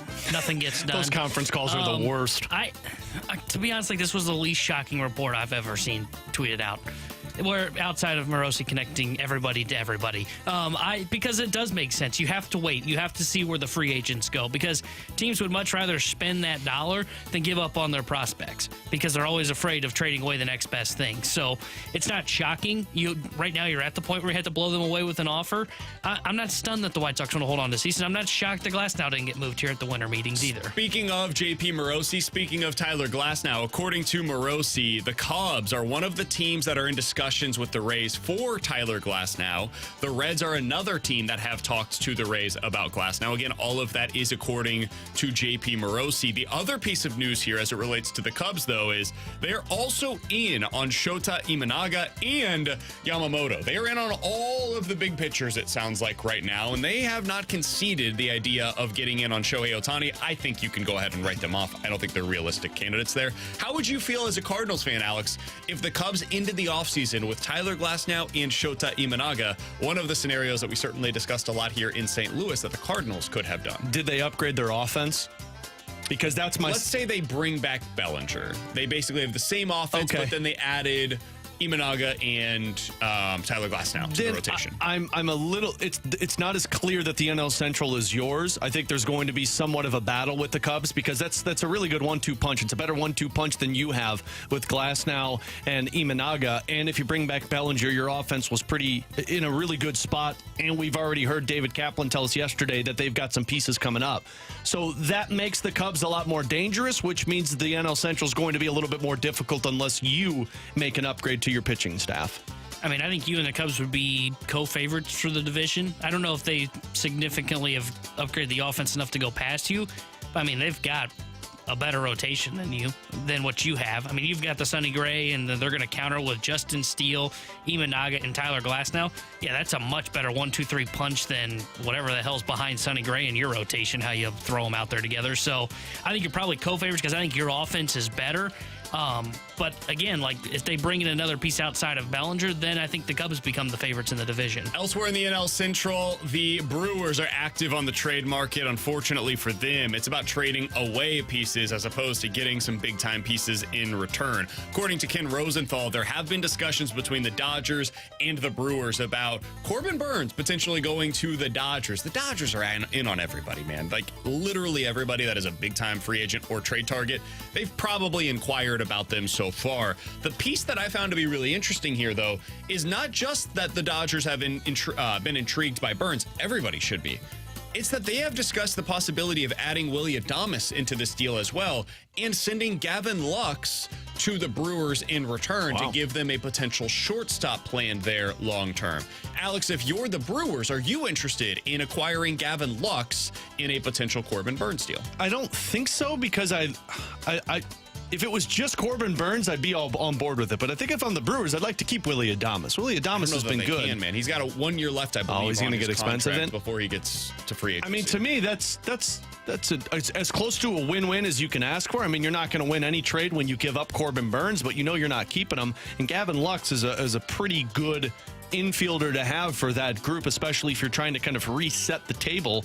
I'd be on board with that. I mean, it sucks to keep him in the National League. I'd love the Cardinals to go after it, but man, if you get Gavin Lux and give up Corbin Burnes, who you're going to lose after this season, the same with Adames, it's a decent trade for Milwaukee. I'm willing to be wrong on this one. I just don't think Gavin Lux is very good. I've always been shorting his stock long term, and now he had a significant injury a year ago. I suppose if you're Milwaukee, it makes sense to buy low and to hope that he can recapture some of the form of what he was when he was one of the top prospects in all of Major League Baseball. But sometimes I feel like we do this with the Dodgers, what we have done in other sports with, like, if you've got a big-time prospect that leans on the Warriors, everybody's like, oh, watch out for them, right? So many of the big men that have gone there. Oh, they're going to be the next big thing. I feel like we do this with the Dodgers all the time. Who was the last big Dodgers prospect, position player-wise, that ended up living up to every possible expectation? It doesn't happen very often. Like Will Smith, maybe? And he wasn't the same caliber of a prospect as Gavin Lux. So I don't know, man. I guess I understand why you would go that route. I might just target something a little different. Somebody with a little little less certainty of what they've already done in the big leagues, a little more upside. I don't know that he would be a guy that I would be looking at. See, I view Lux and Adames as a wash. I think it's fine. You get him in under control. You still hope that there's upside there, even though he is coming off an injury. But it's But Corbin Burns, though, is the thing. I know, but I think you can get more for Burns in that deal. I think Lux and Adames are a 1-for-1, and then you throw in whatever you're getting for Burns. That's if that makes sense. Because I look at Adames and everybody thinks, oh, Willie Adames, that's a good shortstop. Yeah, he came on the scene in Milwaukee when he got dealt there, but 2022, 10% above league average. This year, 5% below league average offensively. And he's not that great defensively, in my opinion. So our text line, by the way, says Corey Seager's the last one that ended up living up to all expectations. Exactly. He debuted in 2015. Yeah. It's been almost a decade It's been a while. he was the debut guy that ended up becoming everything that everybody expected him to be. So I think that speaks to... Outman might be becoming that guy. We'll maybe. see. Just so early, but possibly. I liked what we saw from him last year. But I don't mind the Lux and in the trade, because I don't think he's the one piece going back for those two. I think he is the quote-unquote centering piece, and then there's going to be more prospects built in around that. But I don't mind that idea for the Milwaukee Brewers. Last thing here before we get to a signing that we'll discuss further in the next segment. There was a big deal that went down yesterday, and it officially was completed this morning. Juan Soto headed to the Yankees. Alex, what was your biggest takeaway from Juan Soto heading to the Bronx? I like it because I'm excited that the Yankees are going back to this era because you get that villain back. I saw Brett Cashman talking about how we're going back to the Steinbrenner era, and that's what this was, where every great player should be playing with the New York Yankees. So it's going to be fun to see Juan Soto and Aaron Judge in the outfield until they don't know how to catch the ball, but those bats are going to be dangerous, man. If they can stay healthy, that's going to be one damn good lineup for the Yankees. Yeah, I like the move because they had to make the move, but I still am skeptical if they're going to be a playoff team because outside of Soto and Judge, those two guys are awesome, but you need a bounce back from a Rizzo. You need your young shortstops to pick up the pace. You need LeMahieu to bounce back. Stanton needs to be healthy, which checks notes never happens. You need the rotation to bounce back in Rodon. They had to make the move, don't get me wrong, and Juan Soto is one of the best players in baseball. But I still could see where they end up spending $300 million on payroll and don't even get into the playoff picture. Yeah, I loved it. I love that this is the move that they decided to make. They had to. They needed a left-handed power. They needed on base. They needed a guy that can be a star along with Aaron Judge in that lineup. They were one of the worst teams in all of Major League Baseball when it came to left-handed hitters last year. Second worst OPS among lefties in the American League. That is not what the Yankees are supposed to be. You're going to see a lot better next year with Juan Soto in that lineup. So, love the move. Think it was smart. They gave up a lot of pieces, but it's a lot of pieces. This is kind of similar to some of the other big-time star players that end up getting moved. Goldie, Arenado, to name two. Mookie Betts, to name another. When you get a lot of pieces for a guy, it tends to be that the guy is the one that you actually wanted in that deal. I like the move for the Yankees. I think it was really smart. Coming up next, we got to discuss the other move that was made yesterday. Eduardo Rodriguez is headed to the desert to play for the Arizona Diamondbacks. 4 years, $80 million. So a $20 million per year basis.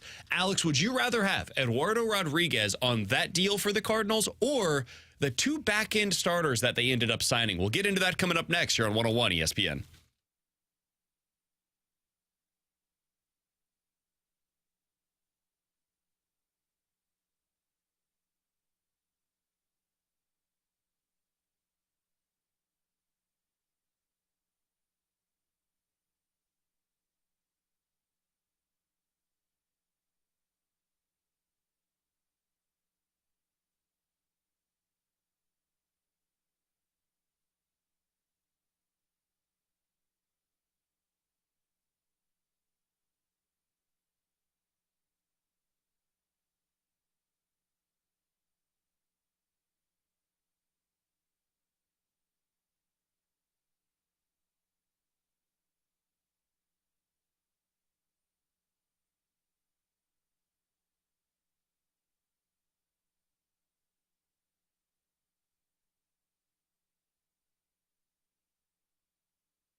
Terry Henderson here with a Sports Center update driven by Johnny Londoff Chevrolet and Johnny Londoff Autoplex. The Vegas Golden Knights beat the St. Louis Blues last night 6-3, and the Blues back in action tomorrow night as they visit the Columbus Blue Jackets. We'll have pregame coverage starting at 5 o'clock with Alex Ferrario and Joey Vitale, and then Joey joins Chris Kerber for Puck Drop at 6. And the big news out of Major League Baseball yesterday, Juan Soto was traded from the San Diego Padres to the New York Yankees. The Sports Center update was driven by Johnny Londoff. Find new road shop 24/7 at londoff.com and londoffAutoplex.com. Are you kidding me?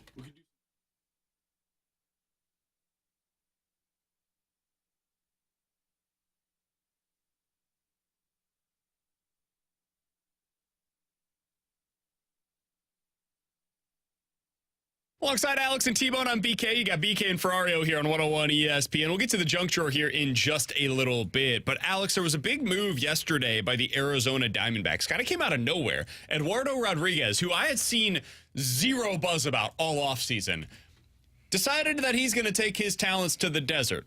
That's not the Midwest. Side note, what happened to the Dodgers at the trade deadline? He flipped them the good old bird. He didn't want to go to the West Coast for the Dodgers at the trade deadline, but now he's good with going to Arizona. All right, cool, whatever. Let's set that aside for a moment. Who likes ends up signing LA? a 4-year deal with Arizona for $80 million. Roughly $20 million on a per-year basis. I think a really good deal, honestly, for the Diamondbacks. They're going to be a problem in the National League once again heading into 2024. But let's set that aside. How do you feel about that $20 million per year deal for Eduardo Rodriguez compared to what the Cardinals decided to do with their back-end starters? I think we all in this room agree. I'd rather have Sonny Gray at 3 years, $75 million than Eduardo Rodriguez at 4 and $80, personally. Yep. But the back-end starters that the Cardinals acquired, Lynn and Gibson, are going to cost them more than what it will cost to have Eduardo Rodriguez on the roster next year, at least, for the Arizona Diamondbacks. Which side of that would you rather have? The Cardinal side with the 2 back-end starters or Eduardo Rodriguez? I think I would rather have the Rodriguez side, although I can understand the argument for Lynn and Gibson because you know you're going to be able to get 185-plus innings from both of those guys, even if it's going to be ugly. You know they're going to pitch for you. But I would much rather have the top piece of my rotation more dangerous than worrying about having 5 guys that I know are going to be out there every single time. Because if I had a Gray, Rodriguez, Michaelis as my 1, 2, 3, that looks so much better than a Gray, Michaelis, and Kyle Gibson or a Lance Lynn. So I think I agree. I think I would rather go with the Rodriguez on the $20 million potential AAV because he's got a little bit more swing and miss than what Miles Michaelis has, and he's coming off of a pretty good year. Then you can probably pencil him in for about 160 innings. But the thing for me is, so either one of these scenarios, I mean, if you sign Rodriguez, you're definitely not in the pitching market still. They would not be looking at a Glass now, a Cease, whatever else. That was my follow-up question here. But now, with that being said, and right now they might be in the pitching market, we'll see. But let's say the rotation is set for this year with the moves that they've made. All right, I'm willing to listen to the argument that Sonny Gray can be a number 1. He's just been overshadowed by ones in his career. I can totally hear that argument because, hell, the guy just finished second in the AL Cy Young. So I'm willing to listen to that argument. But where it doesn't become an argument is in the scenario where you sign Eduardo Rodriguez and don't sign a Gibson and Lynn, I know I've got a number 2. I know Rodriguez is a number 2. I look at this rotation right now and I go, Michaelis, I guess he could be a 2, but he's been kind of a roller coaster throughout his career here in St. Louis. So I don't think he's a 2. I think he's more of a 3. So I think in this scenario, are you lacking maybe the number 5 and maybe you're going with a Zach Thompson in that role? Yes, which I still think you probably would have needed to add another arm for like the Nick Martinez deal or something like that. But I can still look at Zach Thompson and go, okay, I think he can be a 5. And honestly, the number 5 starter is not a big deal. Where the Cardinals are right now, they're missing the number 2, and they still haven't improved upon. We need 2 guys ahead of Miles Michaelis, and that's why I would say take the Rodriguez side of things, because then if you would have signed Rodriguez instead of Lynn and Gibson, I understand there'd be question marks about your innings pitched and all that, but you upgraded twice over Miles Michaelis. Sonny Gray and Eduardo Rodriguez are better pitchers than Miles Michaelis, and that's what the whole goal of the offseason was. Yeah, I think it all comes down to what they do next. If they still are out there, and I know that John Denton was on with the balloon party yesterday and said he thinks that they're going to kind of step back aside, here for a little bit, and he doesn't anticipate them adding another member to the rotation. I've heard conflicting stuff on that, and this is not me questioning John Denton's reporting. I don't know what their plans are when it comes to their rotation. If they end up going out there and acquiring Dylan Cease, one of the Mariners starters, one of the Marlins starters, or Tyler Glasnow, I think that shifts what I'm talking about here, because I would rather have that than Eduardo Rodriguez. Agreed. And not adding anything else the rest of the offseason. So it becomes really difficult for me if that is what their plan is. But if we are to believe what we heard yesterday from John Denton, that they will not add another starter, in that scenario, I would prefer the upside of Eduardo Rodriguez. He is not an ace. He is not a number one. He is, in fact, I believe, a definitive downgrade from Sonny Gray. I think Sonny Gray is clearly a better pitcher at this point in his career than Eduardo Rodriguez is in his career. But I think T-Bone's right. If you've got those two guys with Gray and Rodriguez, they both slot in ahead of Miles Mikolas. And now you've got a 1-2-3 that makes sense. It may not be an ace like you have with the Phillies, or like you potentially have with the Dodgers, like you have with some of these other legitimate contenders, the Braves, the Diamondbacks. But you do have guys that make sense in each of those spots in your rotation. I think a lot of what happens the rest of the way will influence how I feel on them deciding to go with their back-end starters early on over a guy like Eduardo Rodriguez. The other bit of news that came along yesterday when it comes to the Cardinals was Tyler O'Neill. Alex, it was reported by Katie Wu that the Cardinals' next plan of action is to trade Tyler O'Neill, and then everything else will happen after that move is in place. As Liam Neeson once said, good luck. There is urgency to move on from Tyler O'Neill, so much so that John Mozeliak said it publicly. Hey, we're trying to trade Tyler O'Neill. He does not have a spot on this roster in 2024. When you say that publicly, first of all, I think everybody knew it already, but there is zero leverage for the Cardinals right now. Nobody expects them to have him on the roster in 2024. So for a lot of teams, if I'm in charge, I would say, yeah, we'll call your bluff. You keep asking for more? No. We're not giving you anything of meaning. Now, we'll give you a lottery ticket that's down in our system that maybe 5 years from now becomes something like Juan Yepes did, but that's what you get. You get a little something that is an A-ball right now, and you'll take it, and you'll move on your merry little way and hopefully get a reliever with the money that you saved there. But that's it. Alex, I do find it interesting, though, that the Cardinals seem to be kind of stopping their pursuits of relievers while trying to trade Tyler O'Neill. And the only thing that can come to mind for me is, man, they need to move that money. They need to move $5 million in order to add $5 million to their payroll. I don't know that that is indeed the case, but it sure kind of feels that way when this is the way that they're operating right now. Well, and it feels like they're moving him because they want to sign a free agent bullpen arm. And before you sign that free agent bullpen arm, we want to make sure we clear the glut of players that don't need to be on our 40-man roster right now. Because, you know, the Cardinals with their 40-man roster, it's got to be airtight. So I don't think it coincides with the trade for the starting pitcher. I think that's just the market they're waiting to still develop. About the reliever. Yeah, I think this is just that free agent signing that they say we've targeted the players we want, but until we can get that guy, let's get rid of this piece on our roster. Yeah, I think it is. You know, we've got X amount allocated to the side for whatever trade we might make for the starting pitcher. I'm assuming it's not $25 million, so I'm assuming not Glasnow. Maybe it's Cease and what he's going to get, like $8 million. I think they are trying to free up that $5 million so they can go get a bullpen arm at that $5 to $7 million range, like a Phil Maton, for example. Like, that's the contract he's going to be looking for. So I think you're right. I think they're basically trying to dump this money as quick as possible so that they can just quickly get back into that free agent market. Otherwise, I think if they had moved O'Neill, say, before the winter meetings, I think there's a chance we'd be talking about a new bullpen arm right now. But they haven't been able to. They have no leverage, as you said. I think there's a chance that they still just end up cutting Tyler O'Neill before they have to give him the contract in the arbitration process. Somebody on the text line asked what I think is a pretty interesting question. How would Tyler O'Neill rank among the current outfielders that are available in free agency? This is something that could play into it for the Cardinals, where they're saying, hey, we'll wait until some of these top free agents end up signing, and then we'll go ahead and trade him. I think Jock Peterson is clearly ahead of him. Cody Bellinger is ahead of him. Teoscar Hernandez is ahead of him. Jorge Soler is ahead of him. Maybe Michael Brantley. I think Randall Grichuk is probably a similar kind of a market to what Tyler O'Neill would have. I would personally prefer Randall Grichuk. Rosario is probably in a similar kind of market, but maybe a little bit better. Duvall is better. David Peralta is similar. Tommy Pham is better. I mean, there's just a lot of guys that I would rather have than Tyler O'Neill. Whit Merrifield I would rather have. Lourdes Gurriel Jr. I would rather have. Robbie Grossman I would probably even rather have. I don't know, man. It's $5.5 million is really the draw if you're a team looking at Tyler O'Neill. It's about, hey, we can get him for $5.5 million, and most of the players that I just mentioned will be closer to $10 million on a per year basis. But the thing that you said about all those guys, most of them for the most part, is I know that guy's going to go out and play every day. I don't have to worry about his back, his knees, his ankle, whatever might be bothering Tyler O'Neill. So though he is a little cheaper and the upside's probably a little bit better, or not a little bit better, is better than basically every name you said on that list, yeah, he's worth $5.5 million. Why in his final year of arbitration? Because he hasn't been on the field. Yeah, I don't understand why they went about this way. And now I am more than willing to say that I was wrong if they get something of significance in return for him. But I think if that was going to happen, it would have already taken place. They have clearly been shopping him aggressively, and there's nothing out there right now. So I don't think they're going to get a whole lot in return for Tyler O'Neill. Coming up next, let's dive into the junk drawer here on 101 ESPN.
Alongside Alex and T-Bone on BK. So, Alex, what do you think it would be like if you stole $22 million from your employer over the course of a 4-year stretch?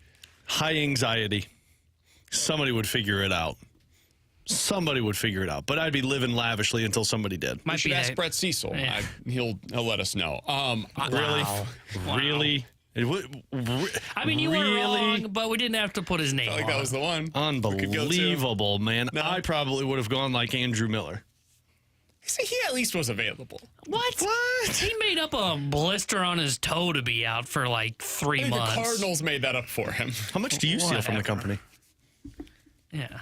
Not going to tell you my salary, but that much. I was trying to get you to slide that in there. Former Jaguars employees accused of stealing more than $22 million from the franchise between 2019 and 2023. You may ask yourself, how did he do that? Well, he exploited the organization's virtual credit card program and used that money to buy, among other items, 2 vehicles, a condo, and a designer watch worth more than $95,000. Some of that money was also used to purchase cryptocurrency and to place bets with online gambling sites. Jesus, man. Come on. Can you be a little bit more obvious with this one? Now, listen, first of all, to be able to steal $22 million over a 4-year stretch tells you that they didn't find this out until pretty far into the situation. Probably when the dude purchased a private jet and they're like, what the hell is this? I'm like, oh, I thought you wouldn't see it. Can you imagine going through, you're the CFO for the Jaguars, right? And you're like, man, I can't find $22 million from the not past again. 4 Could you fiscal imagine being years. that accountant for the Jaguars? And you're like, oh my God, did you say that? I thought you were talking about the employee stealing it and feeling good about it. No, the chief financial officer, the guy that runs the I thought you were finances. talking about the employee. Alex never listens to No, me. not never. Most of the time. 2 vehicles and a condo. Well, did you see Man, how you've he gotta was put your doing this? name on that stuff, dude. Did you see he was like duplicating things in the book? So like he would put down like, I don't know, whatever it is, like an expense, like, travel meal plan. But then he would just duplicate it to mask over the money that he was stealing to buy his watch or whatever. How would that mask over it? Wouldn't you see then 2 charges for that? Clearly not. Clearly not, because it went for 4 years. The fact that it didn't get noticed for 4 years, that person should be in deep-ish. $22 million over a 4-year period. That's That is what? a ton of money. That's like $5.5 or it's $6 almost million $6 mil per per year. That tells you just how much money these NFL teams make, by the way. yes, To where but they can don't just even overlook it. They look over $6 million just magically disappearing, and it's just like a drop in the bucket for them. Dude, it's insane. Anytime that you hear franchises cry poor, just remember this story. That they can just a comma was put in the wrong place, basically, for their books. And they're like, oh, man, that's weird. Did somebody end up taking a couple extra, lunch breaks over the last few years? Do you send out a mass email to everybody and just... $24 million was just missing. It had disappeared into thin air. Does anybody know where $22 million is? Because it's misplaced from my accounting right now. Blind CC Shad Khan in it. And dude, the fact that it's so amazing is when I first saw the headline of this story, I was like, okay, this had to be 4 or 5 people doing this. No, this is one dude. person. It's one dude who bought himself a condo. He bought a condo. Yeah, that's where you win south, man. You got to slow play that. My dude is out here paying cash for a condo in a beautiful area in Florida, which I can't even imagine how much he spent on just the condo alone. And nobody noticed. Does he get to keep it? No. Nobody He paid it in noticed. cash? I would And imagine forget nobody take that. it back. Well, some of those things that he bought, like the condo, maybe nobody goes there, But it's in his name. I know, but what I'm saying, that's true. But imagine, it's not you like put it he's in the fake inviting. name. It's not like he's hosting the Christmas party at That's work fair. to where everybody's coming to the house. They're like, wow, there's definitely no chance He's he can got afford 2 this cars. with his One's salary. a Tesla and one's a brand new truck. I like to think that that- one's obvious, but the one that's the most obvious to me was the $90,000 watch. If this guy's buying a $90,000 watch, nobody's going to raise a question when he wears it into the office. I like to think that the guy that stole all this is an account executive that probably makes $45,000 a year, and they're like, how'd you get this? Just had some good months, just really good sales. I'm great at working my financial situation. A grandfather passed away and just left me all of this money. Among the other things that he purchased that I did not mention include sports memorabilia, a country club membership, spa treatments, concerts, sporting event tickets, home furnishings, and the luxury wristwatch. Not just the one that was more than $90,000, but many others as well. Why do you buy so many watches? You're only going to wear one, right? He has been charged with wire fraud and one count of illegal monetary transactions. If convicted, he may be required to forfeit all of the property that is in the amount of $22 million. So may have to. He might walk out of this with at least one of those wristwatches. No chance. I don't know how he's going to be proven innocent in that one. Away with What was he? Oh, it says he was a manager of financial planning and analysis. Yeah. This guy was like a middle manager in the Jaguars organization. And What a life. Found a way to get $22 million into his account. I hope he lived well for those 4 years, though. I wonder if he bet for or against the Jaguars. Because if he's betting on sports, I would imagine he's got a little inside knowledge on the Jaguars, and he's probably putting some decent-sized bets down on Jacksonville. When did Lawrence get there? 2 years ago? Oh, yeah, he was definitely betting Calvin against. Ridley is just on the field like, are you freaking kidding me? I missed a year for what this guy's doing. And I'm not playing. I'm not playing. This guy may miss a lot of years, Calvin, so yeah, a lot of years of his life. Somebody on the text line, he's going to be lucky to walk out of there with his underwear. True. I don't know. True. If it's lavish underwear, probably not. Coming up in 15 minutes is T-Bone's favorite time of the week. It is time for our segment called Believe It or Not. 314-399-9646 is the Air Comfort Service text line. If you want to get your scenario in, we'll tell you if we are believing it or not. That is coming up in 15 minutes. But next, Jake Neighbours officially is in the category of a building block for the Blues, in my opinion. What he's done so far this year, nothing short of remarkable. We'll discuss it next here on 101 ESPN.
Bringing it in, Neighbours with Buchnevich. Neighbours to the goal, he scores! Jake Neighbours with his 10th of the year ties the game for the Blues. 10:40 to go, period number 1. Alongside Alex and T-Bone, I'm BK. You got BK and Ferrario here on 101 ESPN. I'm falling in love with Jake Neighbours. I've always been intrigued by the player, the person really, more so than the skills. He always has just felt like he's mature beyond his age, Alex. Anytime you talk to Jake Neighbours, you're like, man, is this guy like Braden Shin 2.0 on and off of the ice? Because it feels that way as you're talking with him. But now you're starting to see the game matching the maturity. And so far this year, he has 10 goals on the season, 10 in the first 25 games of the year. Here's a BK stat for you. Who was the last player, Jake Neighbours' age or younger, in the Blues system to score at least 10 goals in the first 25 games of the year for the Blues? Do you know who that player was? 10 goals or more at his age this early in the season. Patrick Berglund. Nope. Oh, man, I saw a stat with his name on it last night on Bally. There's only been one to do this since the 2000 season for the St. Louis Blues, other than Jake Neighbours. Vladdy? Vladimir Tarasenko. It's Vladdy or Perron. That is officially the case. Jake Neighbours is doing something that only one other player, Vladimir Tarasenko, has done in the last 20 years in terms of his goal-scoring production. Now, we got to get those assist numbers up, Jakey. He has 1 assist so far on the season. Brandon Saad made a career of that. Which is wild, to say the least. But, Alex, I can go through if you'd like, and I can read some of the other players that are on this list, not just in the Blue system, but in the NHL over the last few years that have accomplished such a thing. Man, every single player on this list, if you do this at this age, this early in the season, you're a good player. Like, it's guaranteed. Every single other dude that's done it was really freaking good. I'll give you some of these names, Alex. You tell me kind of, after I'm done with this, what comes to mind as you're hearing these names in regards to Jake Neighbours and what he's accomplished, all right? Yep. Cole Caulfield, Jack Hughes, Tim Stützle, Joshua Norris, Brady Tkachuk, Lucas Raymond, Connor McDavid, Austin Matthews, Sebastian Aho, Andrei Svechnikov, Matthew Barzal, Brock Besser, Pierre-Luc Dubois, Elias Pettersson, Matthew Tkachuk, Patrick Laine, David Pastrnak, Braden Point, Timo Meier, Elias Pettersson, Kyle Connor, Alex DeBrincat, Jake DeBrusk, Kasperi Kapanen, Austin Matthews, Mikko Rantanen. That's every single player over the last 5 seasons that in their first 25 games of the year scored 10 goals or more at Jake Neighbours' age or younger. This dude is surrounded by a bunch of dudes that went on to become legit stars in the league. The one guy that was most similar, though, to the way that Jake Neighbours has gone about it, where it's mostly goals, not a whole lot of distribution, is Jake DeBrusk. And, Alex, as I look at what Jake DeBrusk has become in the NHL, that looks a lot like what I think you could see from Jake Neighbours. Consistent 25-goal scorer, puts up 40 to 50 points per year, plays up and down the lineup for Boston, adds a little bit of that punch to the lineup as well, some of that physicality. We've talked about him here in St. Louis as a potential trade target in recent years. That feels a lot to me like the kind of player that the Blues are starting to develop here in St. Louis. And I actually think Jake Neighbours has more upside than Jake DeBrusk because Neighbours plays the power forward role. Jake DeBrusk is more of a perimeter player. He's got an incredible shot, and he plays off of the rush. Jake Neighbours, as we've seen, can score that way. We just saw it last night, deke a defenseman and score the goal, but he's more the prototypical power forward, and that type of player is somebody who could score you 30 goals in a season. So I love those comps, and you're right. I mean, Jake Neighbours doing this early in his career means there's more to come as you go, because sometimes when guys take longer to develop, you don't see him find that ground fast enough. And Jake Neighbours, who's finding that role in a matter of a season. I mean, remember last year, it was half of a season to where he was up, spent half the season in the minors, and then came back up and played the rest of the season on the 4th line, in and out of the lineup. Now you're talking about playing the top line, and he plays with Robert Thomas, which is part of the reason why he's finding success. But here's what I love about Jake Neighbours. He develops his own offense. He doesn't rely on his centerman to create that offense for him. He's the guy that says, I'll do this myself if I have to, by going to the front of the net or creating those scoring chances himself. So I think you're looking at more of an upside than Jake DeBrusk is. And Jake DeBrusk is a great player. I'd take him in a heartbeat. But I do think Jake Neighbours is a guy who could put up 30 goals and more assists as the season goes on.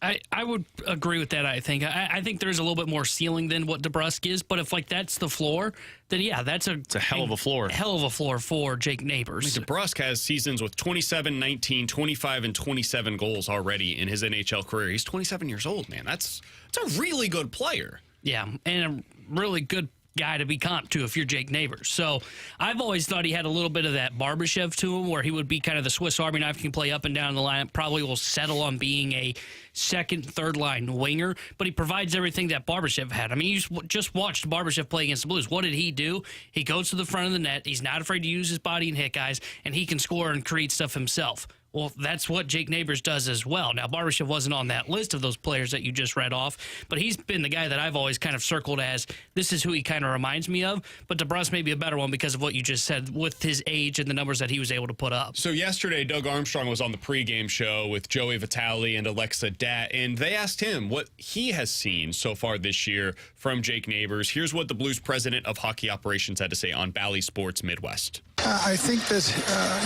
the ability that I want to give Booch Neighbours and Robert Thomas a lot of credit. When you put a young player with veteran players, he has to perform to their level, but they have to bring them along, and they have to teach them important times of the game, important areas of the ice, how to manage the puck. And I thought that line has done a great job. It's also great when Craig can give a young player that opportunity to move up the lineup, and then they have to take advantage of that opportunity. It doesn't come all the time for young players, and I give Jake a ton of credit. We'll see how long he can ride this wave in before he has to paddle back out, but right now he's a lot of fun to watch. And I think Doug said it correctly there. Like, as much credit as we're giving Jake Neighbours, Robert Thomas deserves just as much credit as Pavel Buchnevich, because a young player does not have the success that Jake Neighbours is having unless his line is having the success, and we've seen it. Buchnevich has been on a point streak for I don't even know how many games prior to last night's loss, and then you've got Robert Thomas, who also has been stepping his offensive game up. But Jake Neighbours just takes it himself, and that's what I think is so important about a young player.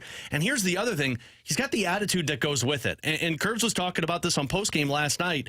Like, it wasn't just that goal that he scored, but he got under the skin of Vegas. Dude, every time that there was a whistle in front of the net, Jake Neighbours was taking one extra hit, and then they made sure to get him out of the crease. I love that. And it is something that I noticed it, Alex, last night, because it's something we never saw last year from the Blues. And you saw at the end of the game, post-whistle, Vegas is up by 3, and Alex Pietrangelo took a hack at Jake Neighbours. Why? Because he's starting to get under the skin of the players, and you don't have enough of those guys right now for this team. You don't have enough guys that say, screw this, we're losing this one, I'm going to put this in my own hands. And Jake Neighbours kind of exemplifies that for the Blues, and frankly, I couldn't tell you the last time they had a player that was that way other than Pat Maroon. So you need guys like Jake Neighbours, and if the young guy is doing that, if a 21-year-old is scoring 10 goals and getting under the skin of the opponents and finding ways to create offense and sticking to the game, even if they're down by 4 goals, that translates to the rest of the players in that locker room. You'd hope so. I don't know that it has so far, unfortunately. I think it will when you bring more younger players in. It's something that I do wonder about with this team right now, Alex, and it's something you mentioned before the show today. Earlier this year, you had a identity line with Neighbours, Sonny, and Toropchenko. That line, you could put them out there after you score, and it's like, all right, they're going to shut things down. They're going to make sure that you end up getting opportunities offensively, or they'll at least play the right way, right? They'll get it in deep, and they'll go out to work. And they'll set your next line up in a good spot. If you get scored on, you could put them out there as well. You don't have that right now. And a big reason why is because Neighbours has been pushed up the lineup. Sonny has been pushed up the lineup. Now each of those 3 guys is on a different line. So you can't put one unit out there and expect them to be what that identity line was early in the season. Is this Blues team in your mind, Alex, missing somebody that is trying to think of the correct way to say this without us getting an FCC violation, a bleep disturber? Yeah. Somebody that'll just go out there and create havoc on what can, again, be considered an identity line. They don't. They do not. And the perfect example are the last 2 games against Vegas. Monday night, Barbashev goes heavy into Jordan Binnington on a rush up the ice. He didn't try to avoid the goaltender, and what did everybody do? They skated away from him. Last night, you had William Carrier, prior to Jack Eichel scoring the goal, bump into Jordan Binnington, who was backing into the net. What happened? Nobody did anything about it. This is, if you remember, what Jeremy Rutherford said at the beginning of the season with us, that he wants to see if this team kind of comes together as a group. It's what Craig Craig Button said at the beginning of the season that nobody's afraid to go to the front of the net against this team. He's not talking about their defensive ability. He's talking about somebody who makes players pay. And the perfect example of what the Blues need to get to is what we saw last year against Tampa. If you remember, Robert Bortuzzo bumped into Andrei Vasilevsky, and as soon as he did, all 5 Tampa Bay Lightning players dropped their gear and swarmed him. You don't have that right now. You don't have a guy that when things are going south, you have a guy, but Braden Shane can't do it all himself.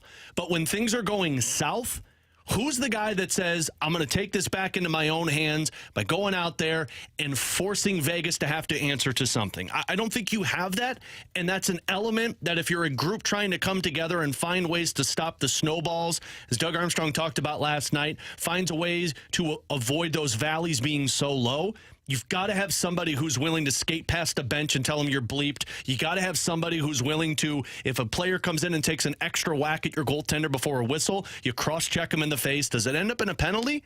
Absolutely. But at least your team knows that that player has their back. And I don't think the Blues have that right now. They have it. He's in the press box, though. Trevor Bortuzzo. Yeah. Bortuzzo is that guy, and that's why I think Jake Neighbours is going to be that guy. He's becoming that to a degree. The problem is, like, Jake Neighbours is a really important piece. He is somebody that is right now on your top line, and I don't want that guy getting that penalty that you're talking about because he is so important to everything that you're trying to accomplish, both offensively and, frankly, defensively in your own zone as well. That guy typically is a third-pairing defenseman or a fourth-line player, and right now, when you look at that fourth line, Toropchenko's not that guy. Toropchenko is a guy that almost creates offense from the fourth line. Alexandrov's not that guy. And Sammy Blais, while he will get involved in some physicality, he's not the guy that's really going out there and doing some of the things that you're talking about. I think they're missing a fourth-line center right now that can be the player that you're discussing. And I thought they may have had that with the Sonny, Toropchenko, and Neighbours line, but they all ended up becoming so much more important that you can't have them playing that role right now. I don't know that that guy is available, but it would be something that if I was Doug Armstrong, I would probably move on from the Jakub Vrana experience whenever I can find somebody that is that player. Yeah. I don't know if he's in Springfield right now. I don't know if he's available in free agency, if there is a small, low-level trade that you can make, but that is the kind of thing that I would like to see this team make a move for. I don't know how you find that player either. Frankly, I think that's a player that you have to develop in your own system, which is why I would say it's going to be Jake Neighbours, because it's so hard for a player to come in and be that guy because, you know, you're not meshed into the room with everybody else. You've got a couple of players who should be that guy. I think Jake Neighbours is one of them. Toropchenko should be another one. Frankly, Sammy Blais should be one of those guys. That's that role for this team. You were in that fourth-line role with Oscar Sundqvist. Someone's going to have to take that role to say, let's bring the momentum back on our side. And it's an element that I think the best teams have in the NHL. Dallas has Jamie Benn. Colorado has guys like Gabriel Landeskog when they play. They went out and traded for Ross Colton, who plays that way. Vegas has a guy. You saw it last night with the Golden Knights. It's an element that the Blues team's still looking for. Maybe it's not the element that you need right now, but it definitely is an element you need if you want to be a cup contender again. He's Alex Ferrario, that's Tanner Hendrickson, and I'm Brandon Kiley. Coming up next, let's get into a game of Believe It or Not. You give us a scenario, we'll tell you if we are believing it or not. 314-399-9646 is the Air Comfort Service text line to do so here on 101 ESPN.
can't believe it myself. Suddenly I'm up on top of the world. It should have been somebody else. Sing it, boys. Believe it or not, I'm walking on air. I never thought I could feel so free. Flying away on a wing and a prayer. Who could it be? Believe it or not, it's just me. 314-399-9646 is the Air Comfort Service text line for Believe It or Not. Guys, if you got a scenario, you send them in right now on the text line. Right now. And we will get to those here in just a bit. But to kick things off, I will get us started. Guys, believe it or not, by the end of the weekend, Tyler O'Neill will be traded elsewhere. Not believe it. I think it's going to take longer. I just don't see teams that are chomping at the bit to trade for Tyler O'Neill. I think teams are going to wait it out and see if the Cardinals say, yeah, fine, we'll keep him on our team, or if we're just going to cut him and move on. So I'm going to say not believe this one. I don't think he gets traded. I'll believe it because I could see where they just finally come to their senses and say, yeah, you know what? He's not worth a lot. We'll just take, Royals, you offered up a couple of baseballs. Yeah, we'll take that. So I think they'll come to their senses. I think they'll move on. I think they had too high of expectations for the talent that they had. I think this is going to take a minute. I think all of the reasons why Tyler Glasnow has not been dealt yet and why the White Sox have decided Dylan Cease will not be traded for a little while, all of that stuff also pertains to the Cardinals with Tyler O'Neill. I think this market is just totally gummed up by Shohei Ohtani and Yamamoto. Those guys at the top end of the market, man, they set the bar for everybody else. And until they start moving, you don't get any of this middle-class free agency that starts to move either. And until you start getting teams that are desperate because they missed out on the free agency players, they don't turn their attention to the trade targets, because why would I go trade for somebody that is equal or similar in value to the guy that I can just go over here and sign with money? Especially when you've got a Tyler Glasnow, for example, that's making $25 million, or Tyler O'Neill, who the equivalent of him on the free agent market is probably also getting somewhere in that $5 to $8 million range, and you don't have to trade talent for it. So I think it's going to take a minute. I do not think he's dealt for probably a week or two. I think we might be getting into the Christmas season before we see any kind of traction with Tyler O'Neill. Alex, what do you got for us? Guys, believe it or not, after this weekend, we will see at least one Springfield Thunderbird brought up to the Blues. Ooh, I hope you're right. So I'm going to say believe it. I think that the Jakub Vrana experience is reaching the end sooner rather than later. They're going to want to cycle through some of these fourth-line players, and right now you can't do that when Jakub Vrana is the guy that is your extra. So I'll say believe it. I'm not going to believe it, because I think if they were going to do it, they already would have done it. For whatever reason, I feel like they still want to give this one more try. Throw him in the lineup one more time. When they do that, I don't know. But throw him in the lineup, see if he starts producing offensively, and then you kind of go from there and see what happens. But for right now, I'm going to say I'm not going to believe this. I think they would have already done it, because we've seen it's clearly not working right now. But if we know that, they know that, then why is he still here? I'm going to not believe this one also. I don't believe he gets back in the lineup, though. I think they're going to bide their time, and they're going to let a couple of these guys continue to play well for the Thunderbirds.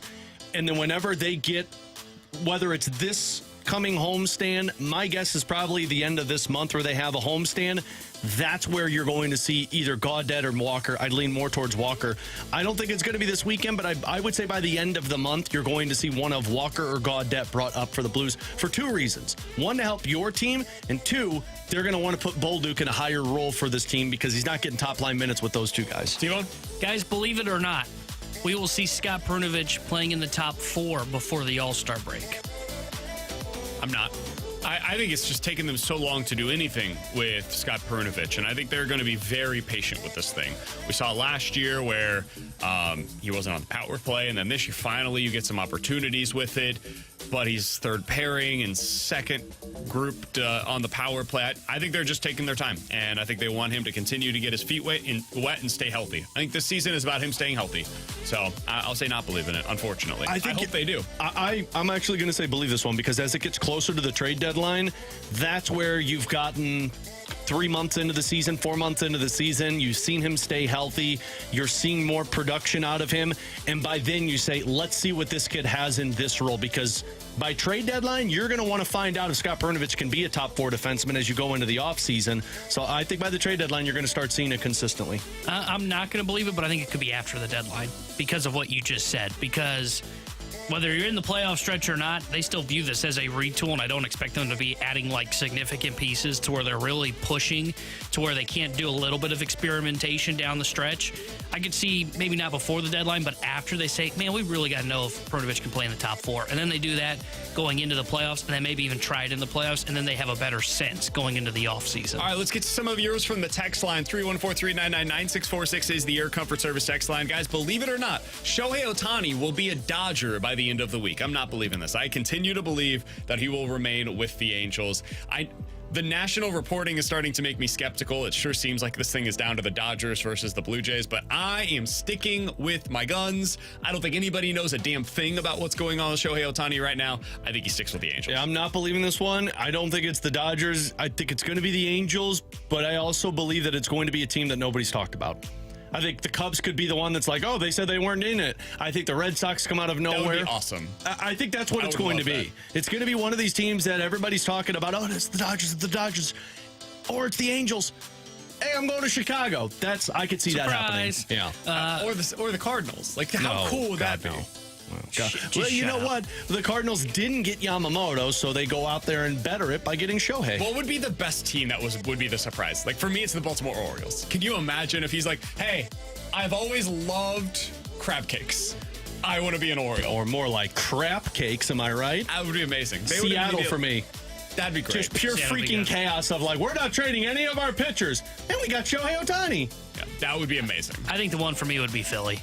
Because it would be the most Dombrowski move ever, to where it's like, good. See this lineup? Yeah, that's Wheeler, a really good lineup. Nola, and Ohtani in 2 years. You like our top 2? Yeah, that's pretty good rotation. Can you imagine if he signed with the White Sox though? Oh my God. The funniest one would probably be Chicago, and not going to the Cubs, but instead going to the White Sox. I would love that. It would be funny to see him go back to the Angels, if I'm being honest. The Royals. Because they're such a joke. I want to go to a market that I'm not bothered at, and Kansas City is it. That would be fun. 314-399-9646 is the Air Comfort Service text line for Believe It or Not. Guys, believe it or not, Yadier Molina will be managing the Cardinals by the All-Star break. I'm going to believe it. I'm not even sure. They can't even get him to commit to being on the staff now. You know how they'll get to commit? Yeah. You're the manager. And bring his family with him, I guess. Actually, I'll change mine. I won't believe it. I think Alex is right. I think if he was offered the manager job, he'd be in a heartbeat. I won't believe it because if that's speculation by me. Want to clarify that? Ollie's gone, Descalzo would get it. Yeah, that's my thinking. Yeah, but then by next year, Yachty would get it. I don't. I think that they would give it to Yachty. I don't think so. Not if he's not here, other than like a homestand every month. I think they would give it to Yachty. Yachty's going to have it in 2025. Like that. I think they would ask Yachty first before they would ask Descalzo. Yeah, Yachty's going to be the manager for 2025. That's just speculation, though. That's not me reporting because we have to put that out there in the front. But like, it's the Matheny move. You fire him by the All-Star break if your team's underperforming, and you bring somebody in to go on that deep run at the end of the season to get in, and then you say, here we go. His current role feels very Mike Schulte, where it's like, hey, Mike Schulte is here. Nobody really knows what he's doing, but he's doing a bunch of stuff, and he's like helping with the staff, and he's in uniform, whatever he wants to be. Or Joe McEwen. He's like, why are you in my office? I do find it to be really interesting, and I hope it doesn't become a storyline, because if it does, it means that the Cardinals are bad. But if the Cardinals struggle early on, and don't look at their schedule, because, boy, it is rough to start out the first month of the season. To be fair, San Diego just got rid of one of their best players. We'll be fine. Yeah, but they got their best one in Mike Schilt. I think that this has a better chance of happening than I want it to. I think Ollie's a good manager, and I think you should stick with him. But if the Cardinals get off to a tough start, I can totally see them doing something like this. I'm not going to believe it, because I think if they're struggling and I think they would still turn to Descalso first. But then even if you're going beyond that, if they struggle, I don't think it's just the managerial spot that's being let go. I think the front office is being cleaned out. The whole front office? Sure. And if that's the case, are you really gonna? Is the new group that you bring in gonna then bring in Yadier Molina as the storyline as manager? I don't know. It just doesn't feel like it. So I'm not gonna believe this. Is Ollie a good manager? I think he's okay. I think he falls right in that middle group of managerial guys in Major League Baseball. Does he make a difference? Maybe. Does he hurt you? No, I don't think so. So, I think he can get through this season. 314-399-9646 is the Air Comfort Service text line. Final thing here. Guys, believe it or not, the Cardinals will get through the offseason without getting rid of Nolan Gorman. They will not trade Nolan Gorman. I'll believe this one. I think if they're going to get something, it's going to be without Nolan Gorman, probably Dylan Cease, but I'm starting to get real skeptical that the starting pitcher is going to happen. Even though some reports have said that they're still heavily involved with it. You're not going to move Nolan Gorman. You're not moving Brendan Donovan. So I'll say I'll believe this one. I'll believe it. I think he's still here. I'm a little skeptical of them adding another starting pitcher. And it doesn't feel like the Cardinals move, right? And what I mean by that is, for a team that really values their players, their prospects, their internal people. Hell, it's why they held on to Tyler O'Neill for so long. It's why they've probably held on to Carlson a little too long. It's why they ended up not tendering Yepes, because they waited too long. Doesn't feel like a Mo move to say, hey, yeah, we signed 3 pitchers. Oh, surprise, we're getting another one, and we're trading away a guy that can hit 40 home runs. Doesn't feel Mo-like. Now, trade Burleson, maybe I could see. Honestly, I could still see a Donovan kind of, but I don't get the sense that Gorman's that guy, so I'm going to believe I'm with you. I just don't believe. Maybe this is wish casting, because I don't want them to go this route, but I don't think they're going to eventually trade him. This might sound crazy. I think they'd be more likely to trade Nolan Arenado than Nolan Gorman this offseason. And again, that's pure speculation by me, but if you felt you really needed to go get that starting pitching, and you were willing to do so to the degree of taking away in a significant way from your lineup, the way you probably would go about doing that would be trading Nolan Arenado to the Dodgers and getting a starter from them. We're all in a microwave, man. He's Alex Ferrario, that's Tanner Hendrickson, and I'm Brandon Kiley. Coming up in 15 minutes or so, there's a lot of context that was missing from that comment, and if you just meandered... It's a microwave university. If you just meandered into our show, you probably have no clue what Alex is talking about. Go back and check it out on the podcast. 101ESPN.com, the free 101 ESPN app is presented by Dobbs Tire and Auto Center. Coming up next, Mizzou is utilizing the transfer portal the way that everybody hopes to. Are they going to get a big-time running back transfer once again this offseason? It sure feels like it. We'll talk about it next year on 101 ESPN.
Terry Hendrickson here with a Sports Center update brought to you by Saliga Heating and Cooling. The Blues fall to the Vegas Golden Knights last night 6-3, and they'll be back in action tomorrow night as they visit the Columbus Blue Jackets. We'll have pregame coverage starting at 5 o'clock with Alex Ferrario and Joey Vitale, and then Joey will join Chris Kerber for Puck Drop at 6. This Sports Center update was brought to you by Saliga Heating and Cooling, an independent American Standard heat and air conditioning dealer.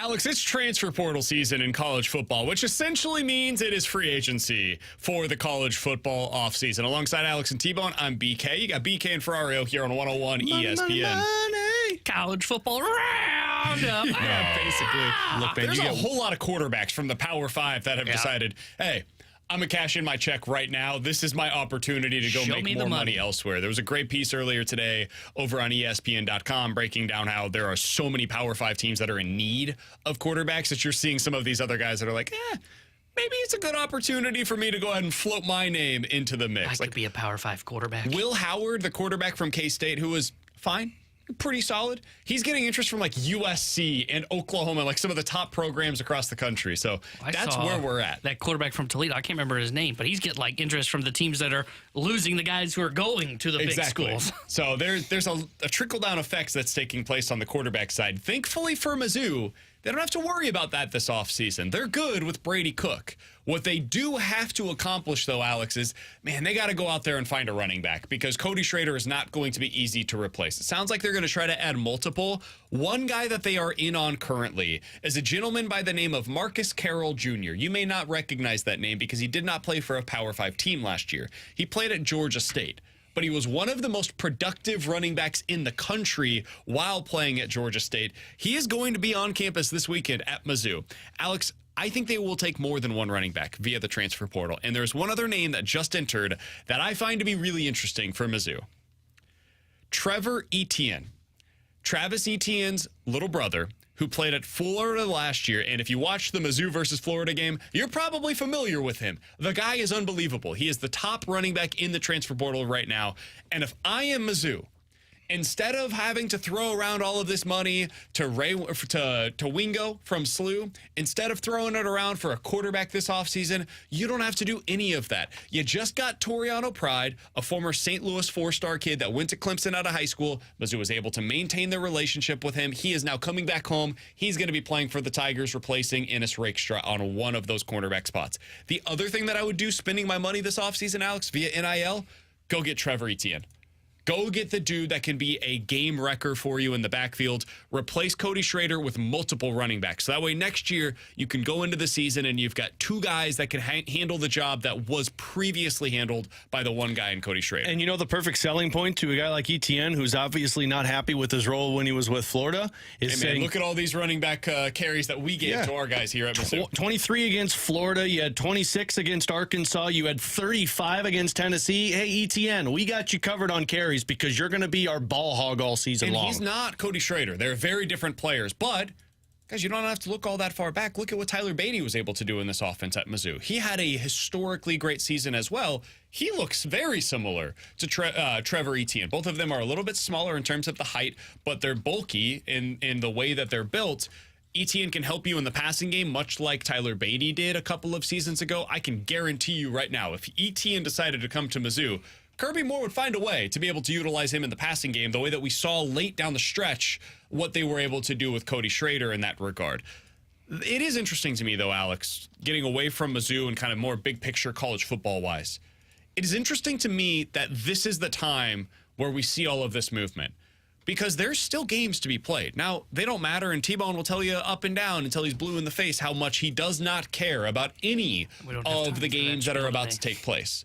But like college football playoff teams are losing players. The punt returner from Georgia just entered his name into the transfer portal. This time next year, if he was to do so, he would be doing so prior to the college football playoff that his team would be participating in. I don't know what they can do or if there's anything that college football can do, but the transfer portal taking place right around this time of the year when we get to a 12-team playoff is going to be problematic. You will have guys, even if they're just special teams players, that are entering their names into the portal because they have to be at their new school by the start of the second semester, and that's by early January. And you don't have to be some mathematician to figure out. That is when the college football playoff will be taking place. I don't know what college football is going to do next year, but it's got to try to figure something out. Do you move the deadline up to make them decide if they're transferring, like in December, and say, like, hey, you need to decide at like midpoint of the season if you're going to be transferring or not? But what do you do? Like, that doesn't change anything for the college football playoff. Yeah. Well, it's going to impact the college football playoff no matter what. I think you have to start the playoff like this weekend. Like when you do the 12-team playoff, instead of this, what do they got? I mean, I know they start bowl games sooner, but they're getting, 3 weeks off before to prepare for the semifinals? Yeah, a week off. Yeah, I don't even think you get that. And it puts a real emphasis on the bye, earning that bye. Now, look, there's still going to be an emphasis on it in the current format. The college football playoff is not expected to be played under the current scenario until January 1st. Yeah. So we've still got another 3.5 weeks prior to the college football playoff taking place. And, that just cannot happen because of what we're talking about. Because you may say, oh, well, punt returner, well, that can't be a big deal. Hey, man, I've seen football games lost because of special teams. Yeah. So it's a huge deal. Losing a backup quarterback potentially to the portal, that's a huge deal if your quarterback gets hurt. Running back. Think about if your number 2 running back enters the portal and your top guy either goes down or is just gassed for a play. Like, those are the kinds of things that can really matter once you get into these kinds of games. So I think they're going to have to move the playoff up to basically right after championship week. Now, I know they love the idea of owning kind of New Year's Day.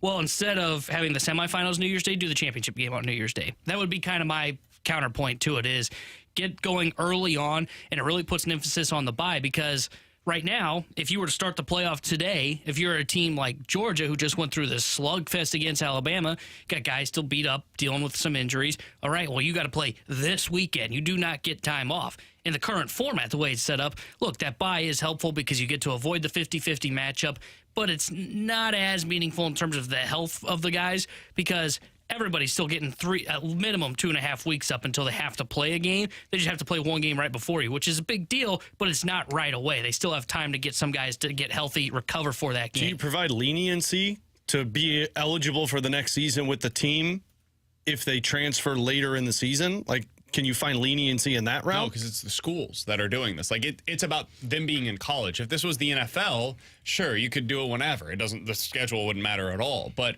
the reason why they have to be transferred by a certain date has nothing to do with the NCAA and everything to do with being enrolled in classes. Like, if you enroll at Lindenwood, Alex, whenever you were in college, you would have to do so by a certain date in order to be eligible to take the courses that you have to take in order to be eligible for college football the next year. So there's nothing they can do really to push back the date that kids can be enrolled by. It has everything to do with, I think T-Bone's right. You probably, if you want to fix this, and I don't know that college football does because they don't have a whole lot of foresight, but if you want to fix this, if you want to make it less of an issue, you probably need to push the college football playoff games up. I don't know if they're going to be willing or able to accomplish such a thing. I do want to respond to a couple of texts here. 314-399-9646 is the Air Comfort Service text line from the 314. Or maybe you just keep it the same, guys, and then maybe it'll tame down some of the transfer portal stuff because college football is being ruined right now. I don't know who this individual is a fan of, but I disagree completely. I think college football is a better product right now, in part because of the college football transfer rules. If you're a Mizzou fan, man, the portal's been great for you. You have been able to accumulate a lot more talent than you've lost so far. And hell, for a lot of the kids, like Jay Macklin, Jeremy Macklin's cousin, who's a St. Louis product, went to Mizzou out of high school. He was a 3-star kid. Went to Mizzou. There wasn't a lot of playing time that was offered to him, Alex. He transferred a couple of years ago down to North Texas. This past season put up 1,000 yards as a North Texas wide receiver, was a star there. This offseason, he's entered the transfer portal again. He's going to transfer back up. He's getting offers from LSU, Oklahoma, every school in the country. That's good for him, man. Because if he had stayed at Mizzou, he would have been buried on their depth chart. Instead, he goes elsewhere. He gets an opportunity to show that he has the skills necessary to be a Power 5 star. And now he's going to transfer back up again to get that next opportunity, one final shot to really show out at the Power 5 level. That's good for the kids. It's good for the schools.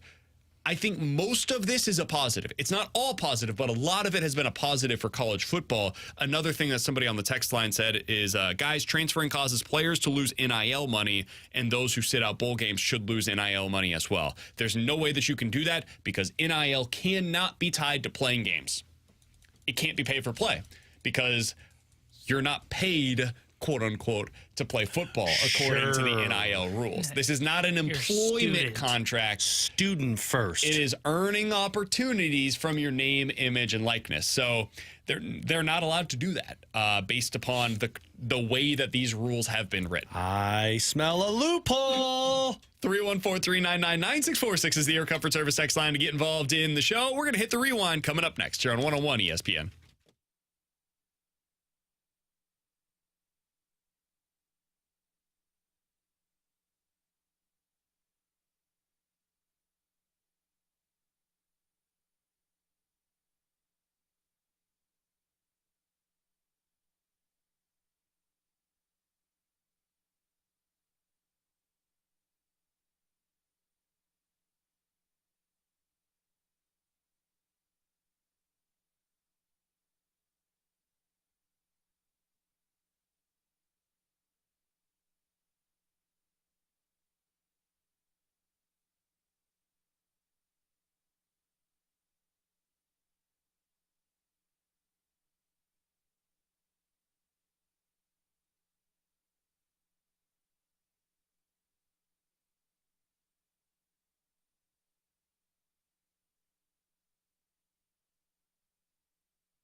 Alongside Alex and T-Bone, I'm BK. Hey, join in the holiday spirit by helping 101 ESPN support Operation Food Search throughout the month of December. We have partnered with STL Shirt Company to offer special 101 ESPN online merch stores this month.